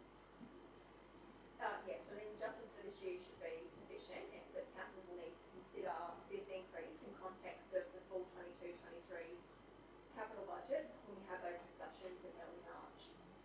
Yep, thank you. All right. Councillor Mather. Thanks, Mr Mayor. Mr Mayor, I clearly believe that we, at the December meeting, it was, I think it might have been November, because we were looking at the overrides or the overestimates from some of the projects that we had money for, but when it came to supply and getting on with the job, the costs were substantially higher. So we were looking then at where we were going to, what we were going to drop off to be able to accommodate the jobs that we felt were pressing. Now, Nigel, is this addition to what we've always been talking about? Yes, sorry, I should have clarified. I mean, the expenditure, predicted expenditure for this financial year is reduced. And that means that the main expenditure of 2.15 million is going into the next financial year. Hence, it can be considered along with the prioritisation of all other projects in the budget process for next financial year. Yes, and in the top of my head, I don't have a list of what we had money for with grants and where we came short. I don't know what that list is and what the amount collectively is. So is this in addition to that? I think, yes, the 602,000 would be, something that hasn't been currently allowed for in the Forward West Plan. Yeah, well, that's kind of what I thought. So we really need, as a matter of some urgency, so we can start looking ourselves to see what we have to drop off. As simple as that. Because we've got more than we can pay for on our plate. And we have to decide what has to come first and what has to come down the track. So, Mr. Mayor, I think that's an urgency that we need to know what we're out of pocket for at this time. Yeah, thanks, so Councillor Mather. So we can look to see where we can get it from. The CEO has a response, Mr. CEO. Thanks, Mr. Mayor. Councillor Mather, in response to a question from Councillor Hutton earlier today, the Mayor rightly was critical of our inability to have presented that report before now, but it will be on your agenda in February. Okay, so we needed warts and all when that comes to the table. We need to have clear understanding of what we have, what we need, and how we're going to achieve it. So, and that also, that would include, I guess, Nigel's 602. Okay, and I'd like to think that we've got some options that can be suggested, how we could achieve that, Mr. Mayor. Yeah, I think the officers are under no illusion as to what the requirement of council is. Well, I think their jobs might depend on it, Mr. Mayor. Sorry, I missed that. I think their jobs might depend on it. I mean, our jobs would depend on all of us. Yeah. Well, all right, thank you. I've just said what I need to say. Councillor Watson. Mr. Mayor, I don't believe we can vote on this today and we have no idea where the money's going to come from. I think we need to have a bit more thought about this before we just do this, because someone else is going to miss out. Councillor Hutton. Just to offer I completely agree with Councillor Mather's view that we do require that more information, hence my desire to see it. I too have reservations around making this commitment, but as is demonstrated by the report, the tender already is more than we wanted it to be. It is going to be a delayed action. This is not a nice to have or something that might be good to do. This is a necessity. If we think about the budget process that we will take in terms of 22-23 or 23-24, this is not one of those items where we're going to sit here and go, oh, well, maybe we'll just push that out or not do it. This is one of those things where we're going to go, well, we wish we would have done it yesterday. And so while I completely agree that I do feel we are a little bit blind as to where the ups and downs in terms of the capital program and the impact on next year's capital program and the 10-year forecast, I completely agree, and that was my concern that I raised earlier. But of all the things that I'm willing to say, hey, while I might be blind, I'm going to take the best interests of the community at heart. I know that this is not something that I would not prioritise in next year's budget. And to make that commitment today so that they can approve the tender, fix the price, we need to do it in my mind. Mr. Mayor, are we in debate or are we in question time? In question time. I gave Councillor Hutton a bit of latitude on that one. I'll move this, Mr. Mayor. Yeah, okay. So can I get a seconder, please? Councillor Eastwood, thank you. All right. Councillor Friend, did you wish to speak to the report? I do, Mr. Mayor. Thank you. Thank you, and I concur with Councillor Hutton. Local councils the world over have an obligation to make sure that their residents have basic needs and their needs are catered for: potable water, sewage networks and recoverables. Reliable networks are the basis for a safe and content community. We cannot have Emu Park, Zilsey and Keppel Sands communities vulnerable to losing supply in high demand peak periods, especially in the summer months when bushfires are most rampant. It is in my opinion, and the opinion of the council officers here today, that we do our very best to guarantee the completion of this project, that we are legislatively bound to maintain these water supplies under the Drinking Water Safety and Reliability Act 2008. We've waited 15 years already, as Mr Deakin has said. This came up in 2007. So I urge councillors today at this table not to delay any further. It's already taken 15 years to get to this stage, so that our residents who rely on good, clean, potable water, safe drinking water, and water in case there are bushfires, that I commend this to the table and it must be done. We cannot put it off. Thank you. Thank you, Councillor Friend. Anyone speaking against? Councillor Watson. It's not necessarily against, but more a statement. We can't keep moving money around all the time. I know it's a necessity what we're doing, but you just can't keep moving things around. We need to plan better. Where are we taking it from this time? We just took money off the lagoon only recently. You can't keep doing this. It has to be changed. Thank you, Councillor Watson. I'm sure we all share your frustrations, but if I can make a supporting comment in relation to this recommendation, I concur with Councillor Hutton and Councillor Friend. This isn't the situation we find ourselves in isn't of the officers doing. This is because prices have changed, situations have changed. And ultimately, if you don't approve this today, then you have a project that will be unfinished, that will not be able to progress. And that jeopardises the water supply for the southern part of the coast. That's an untenable situation, councillors, I would suggest. Councillor Eastwood. Yes, Mr Mayor, just speaking for. Water's life, Mr Mayor, and it's really non-negotiable. We're in a situation where we need to spend the money. We don't want to spend it, of course we don't, but we need to make sure that our southern residents get a good and equitable water supply with us. Thank you. Any other comments, councillors? Yes, Mr Mayor, I totally agree. Water is life, not negotiable. Critical infrastructure, sewage and water, absolutely. No argument. We've got a similar situation in the western suburbs as well, as you well know. And I won't harp on that now, but we need to be looking down the barrel of further grant applications to see what we can get to save that one as well before it all falls over. Then you'll know what a catastrophe really is. All right, councillors, I'm going to close debate now. So we've got a mover and Councillor Friend, a seconder and Councillor Eastwood. All in favour? Carried unanimously. Thank you, councillors.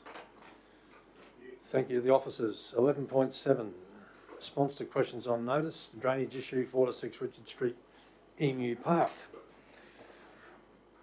Welcome to the table, Mr Carter. Happy New Year to you.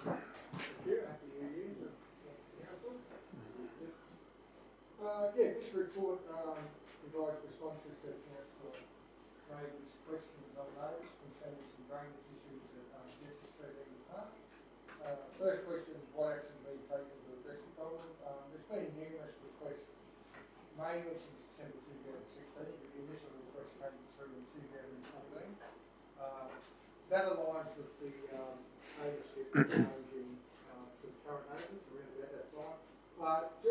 Since that time, we've constructed a swale drain in 2015 and reshaped it in 2016.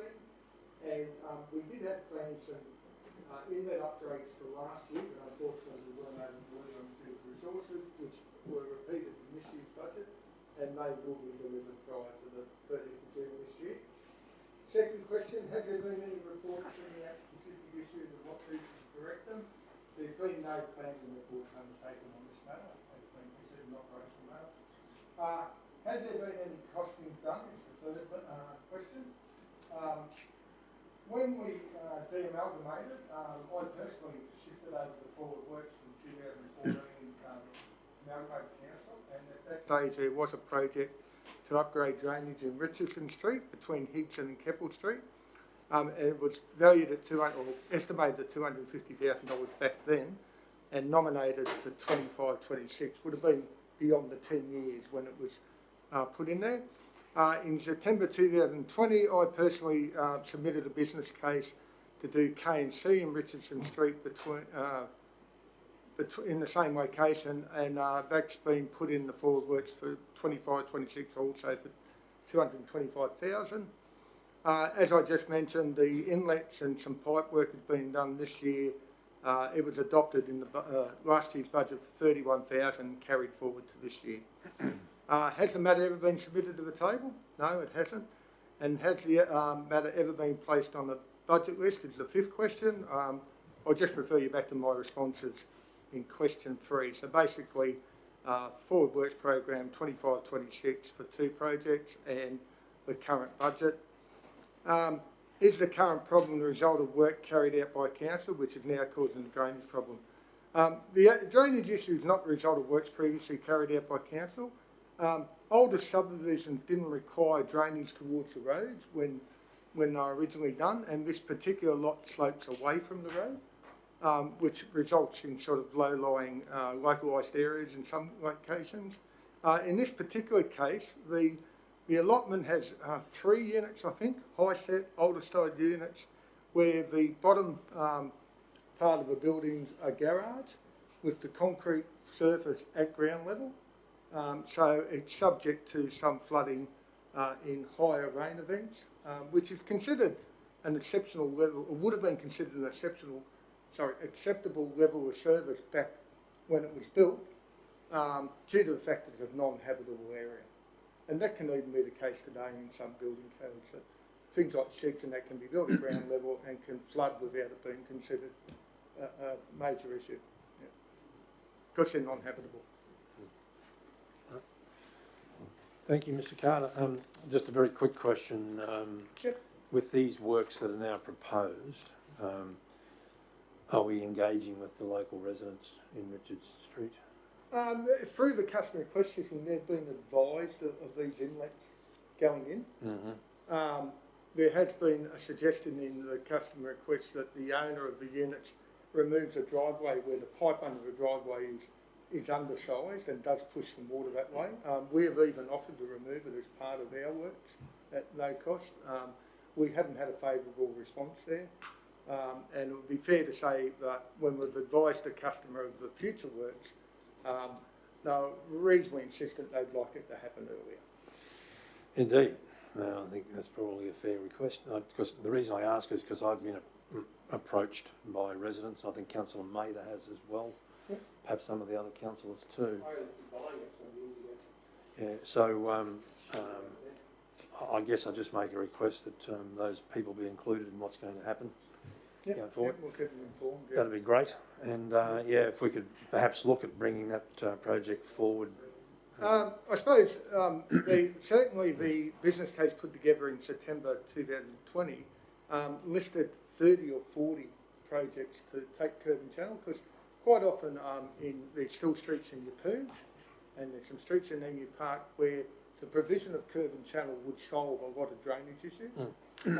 Based on the experience of officers that have been here for 15 years or so, we've listed in what we think our priority is, and that's what went into the business case. So there may be, I'm not quite sure, there may be 1 or 2 footpath projects, K&C projects listed before this one, but that would be because it was they were considered a high priority.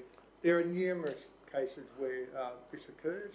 Our priorities would be for those buildings that have got habitable areas that are subject or likely to be subject to inundation rather than non-habitable areas. The non-habitable areas would be, although it's not no consolence for the owner, they are a nuisance value rather than impost on living. Yeah.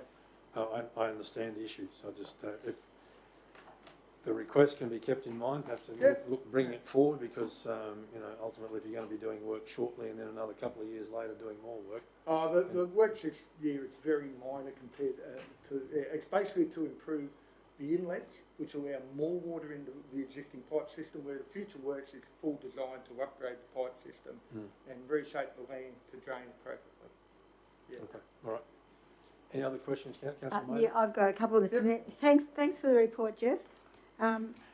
Obviously, this, like many other things, have been sitting around waiting for things to happen over time. I understand that. You mentioned about before one solution to the flooding was to remove the driveway, so you'd have a big wide spoon drain there. Yep. That's one thing, but you'd have no driveway. You'd have to put something over the top. One of the problems that I see, because they didn't want that, but there's a general feeling in the neighbourhood that the pipes aren't big enough for the water to get away. That would be assessed during the future project. Yeah, there's new grills on the pipe, but if the pipes aren't big enough, the grills aren't going to do anything. We haven't put the new inlets on yet. There's new grills on there? Okay, there might have been an anti-blockage grill put on, but There's been a couple, one across the road too. Oh, is this just recently? Yeah, I was only there last week. Yep, Yeah. it might have been done over Christmas. Yeah, just yeah. before Christmas. Yeah. Oh well, yeah, they look nice, but if the pipes aren't big enough, it's not going to help at all. So those grills and that are to solve an initial issue of blockage at the inlet. Yes. To hopefully take some of the problems away, and then when these projects for upgrade of the drainage and the K&C come on board in 25, 26, the size of the pipes and that will be certainly addressed at that stage. Yes. Yeah.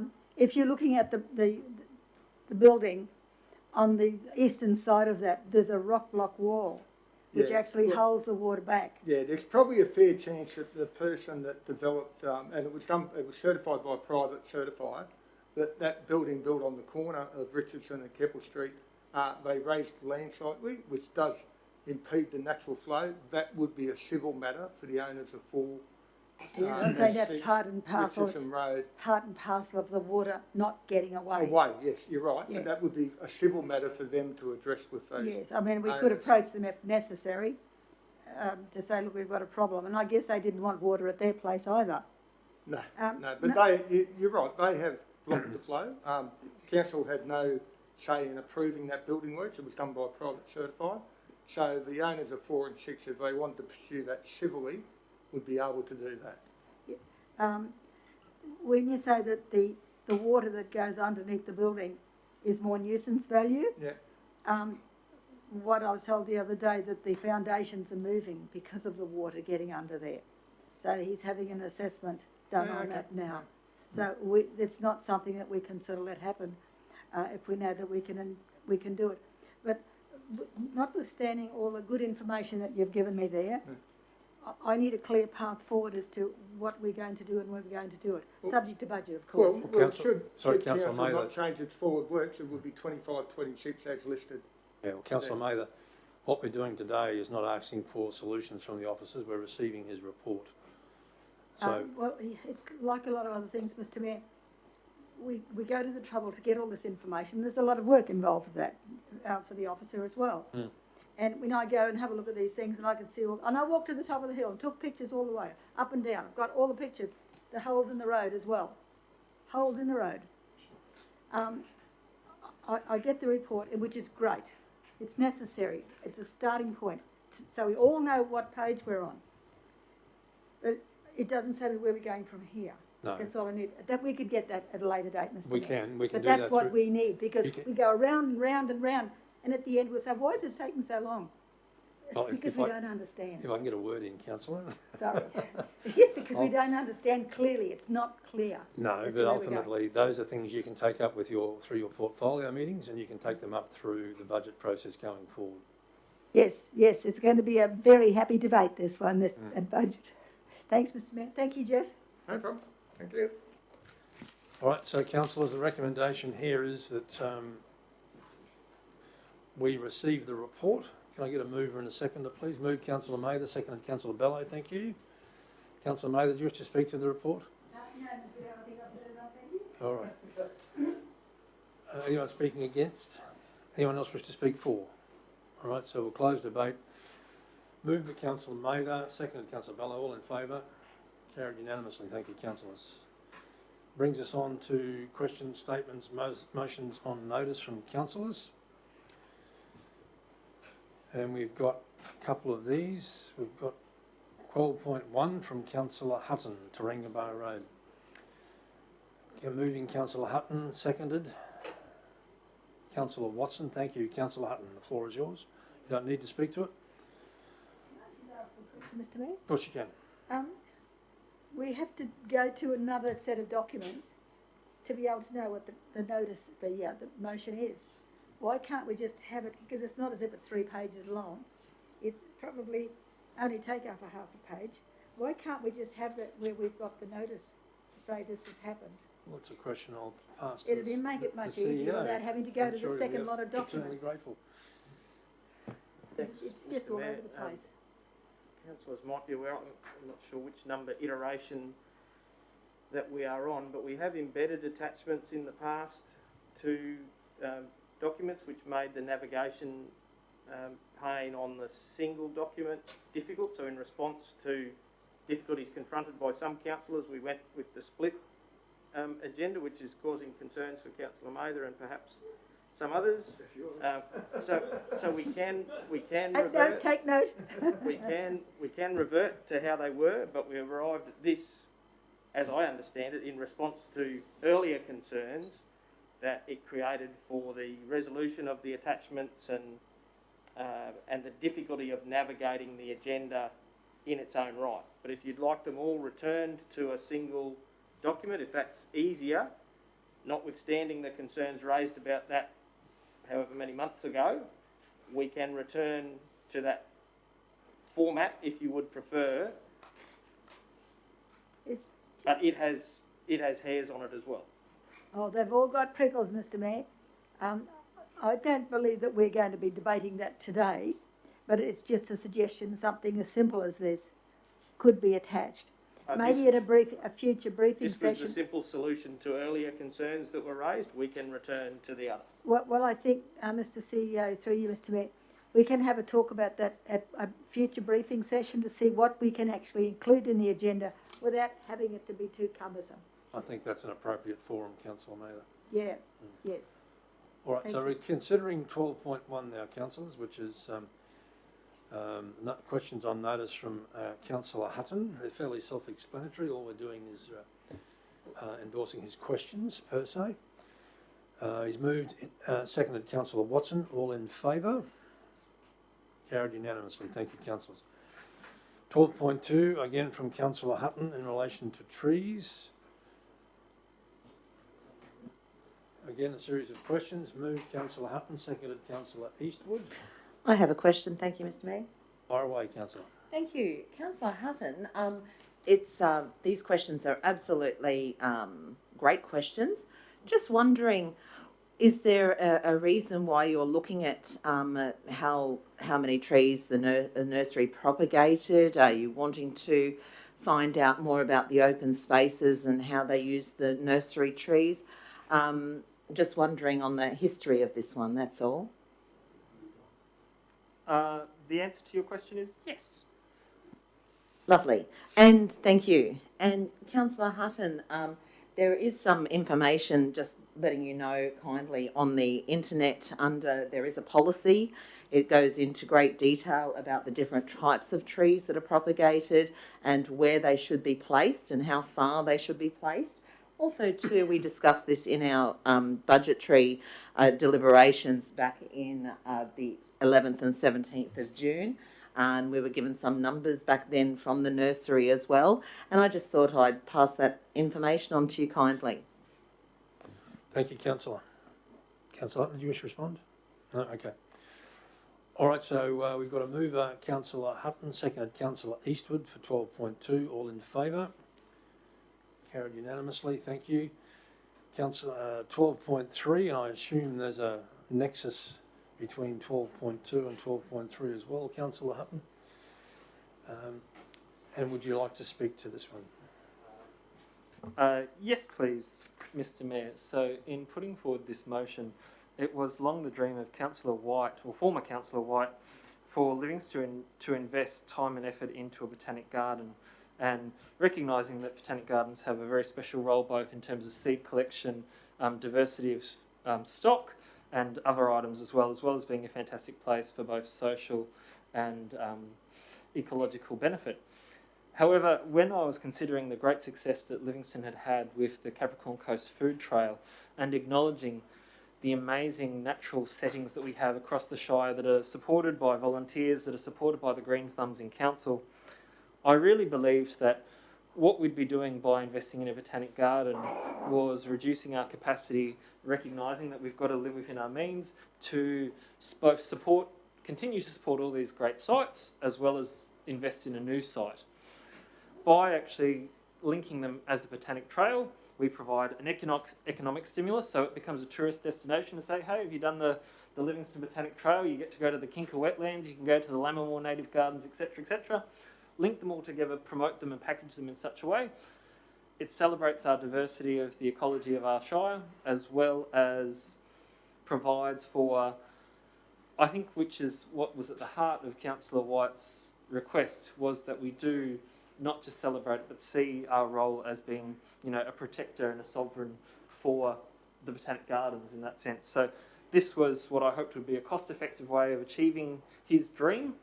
However, everything comes at a cost, and I recognise that Council has, you know, limited capacity, so I thought that by seeking funding opportunities, we may find that there's a similar funding pool that we were able to access for the food trail that might allow us to create a botanic trail into the future from the bush to the bay. Thank you, Councillor Hutton. And perhaps if appropriate funding is or becomes available at some stage in the future, there might be capacity to build a boardwalk through the Joscally wetlands, Councillor. Councillor Friend. Yes, thank you. I have a question for Councillor Hutton. In relation to the Botanic Food Trail, fantastic idea. Thank you so much, Councillor. But I just want to double check, botanical gardens, so it's not an actual new botanical gardens that you're wanting to ask for funding for. It is actually a more of a tourist walk or a tourist trail. Is that correct? So what I'm seeking is not to create a new space, but rather to link the existing environmental spaces that we have across the Shire by presenting and packaging it as a trail, which is our Botanic Garden for Livingstone. Thank you. Councillor Watson. Councillor Hutton, could I suggest that we talk about this with Vallis Park as being part of a possible place to do it? It's already got a pathway from the Kanaka Trail, it's got a walkway down to the town, it's very close and it's all native and everything else, butterflies, the lot. I think that would be a fantastic inclusion in a botanic trail that stretches across the coast. Okay, councillors, we're asked to endorse that council seek funding opportunities to create the Livingstone Botanical Trail from the bush to the bay. Councillor Hutton, you're moving this, I take it? I'm happy to second. Sorry, Councillor Eastwood, beat you. Councillor Hutton, I'm assuming you don't wish to speak any further to this, so we'll just, in the absence of any further questions, just go to the vote. All in favour? Carried unanimously. Thank you, councillors. And 12.4, again from Councillor Hutton, in relation to electric vehicles. Mr Mayor, I did wish to make a one-word amendment to the notice of motion. So in the notice of motion, it says that council investigate opportunities to amend the Livingstone Shire planning scheme to facilitate. What I'd like to change it to is accommodate. Accommodate reflects what my intention was as opposed to pushing something. Okay. Okay, so did you wish to speak to the report now, councillor? Yes, I will speak when we're in formal debate as well, but the background to this, council, is as we're aware that we have a series of changes occurring. So we see the sea change where people are moving from urban locations to more rural settings. However, people moving from these locations have what would be called a green bent, or potentially have a greater bent, as well as we have the advice from major car companies across the world that over the next 15 to 20 years they are going to reduce, if not stop producing, fuel-based vehicles.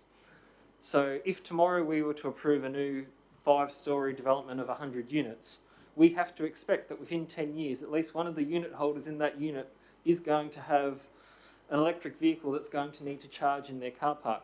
Now, Our own experience with a multi-storey car park where there was not provision for the future of electronic vehicle charging means that we would have to retrofit if we wish to provide for that in a public space.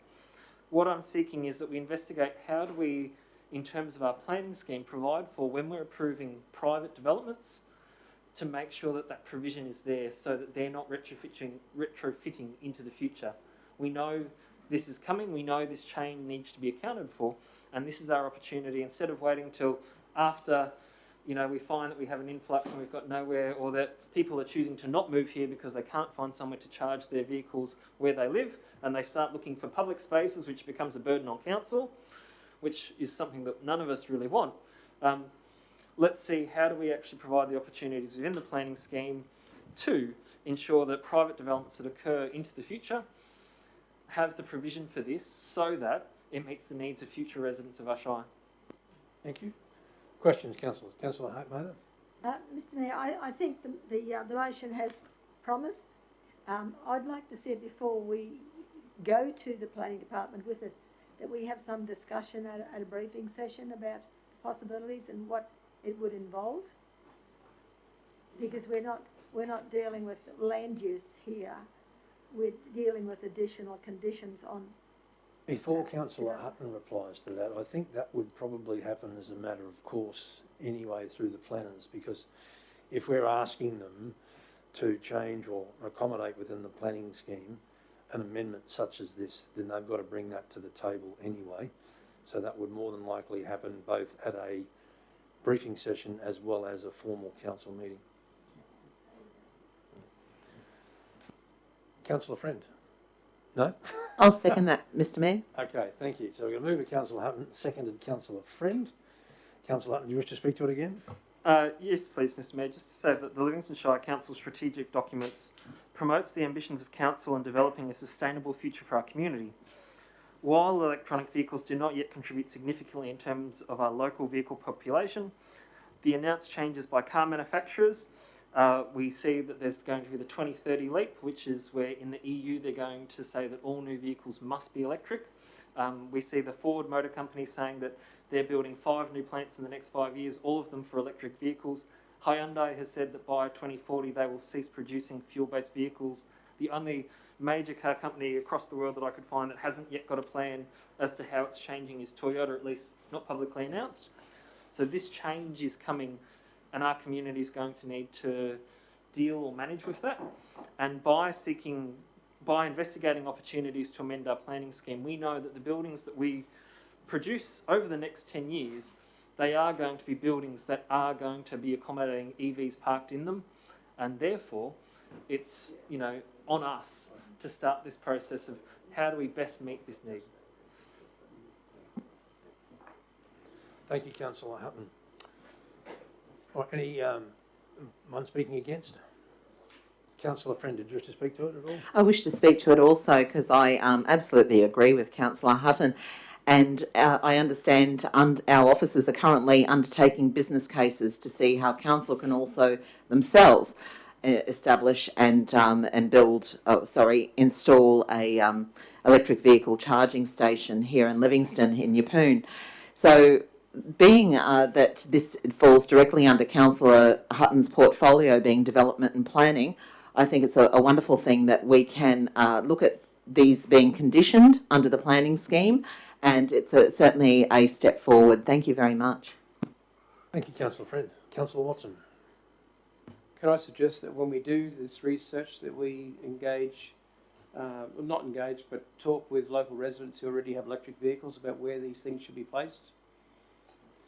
If we're actually making an amendment to the planning scheme, Councillor Watson, that's part of the consultation process. All right, so we've got a mover, Councillor Hutton. Councillor Eastwood, sorry, do you want to make a comment? I'd just like to speak for it, Mr Mayor. It is moving in the right direction for the future. As the owner of a couple of electric skateboards, I can just see how well they're actually moving and how fast they're moving, literally. But no, it's the way to go, and we need to just make sure that we're ready so that we can, I guess, also bring in our tourist numbers that have electric vehicles into our Shire. Any other comments, councillors?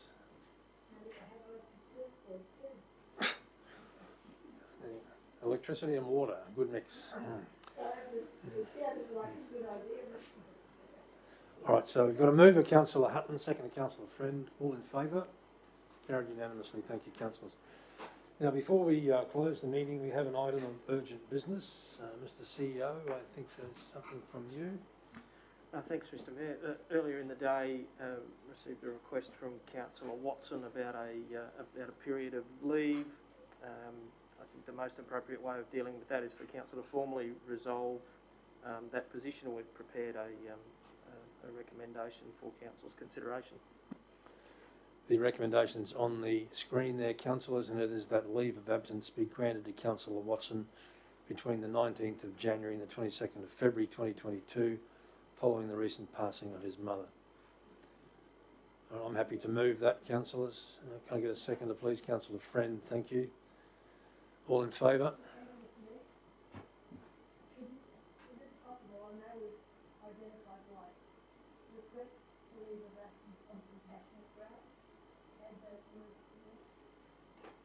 Oh, if you wish to, councillor, I'm not going to die in a ditch over that.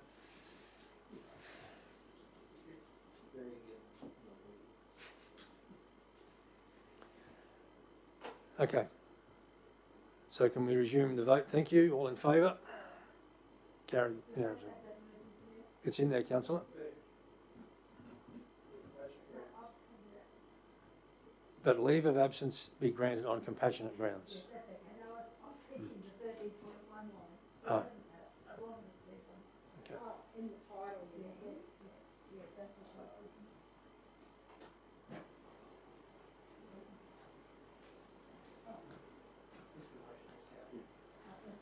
Okay. Okay, motion carried unanimously. Thank you. All right, councillors, thank you for your attendance. Thank you to those members of our community viewing in on live stream who've stuck with us. Have a great afternoon. Thank you very much.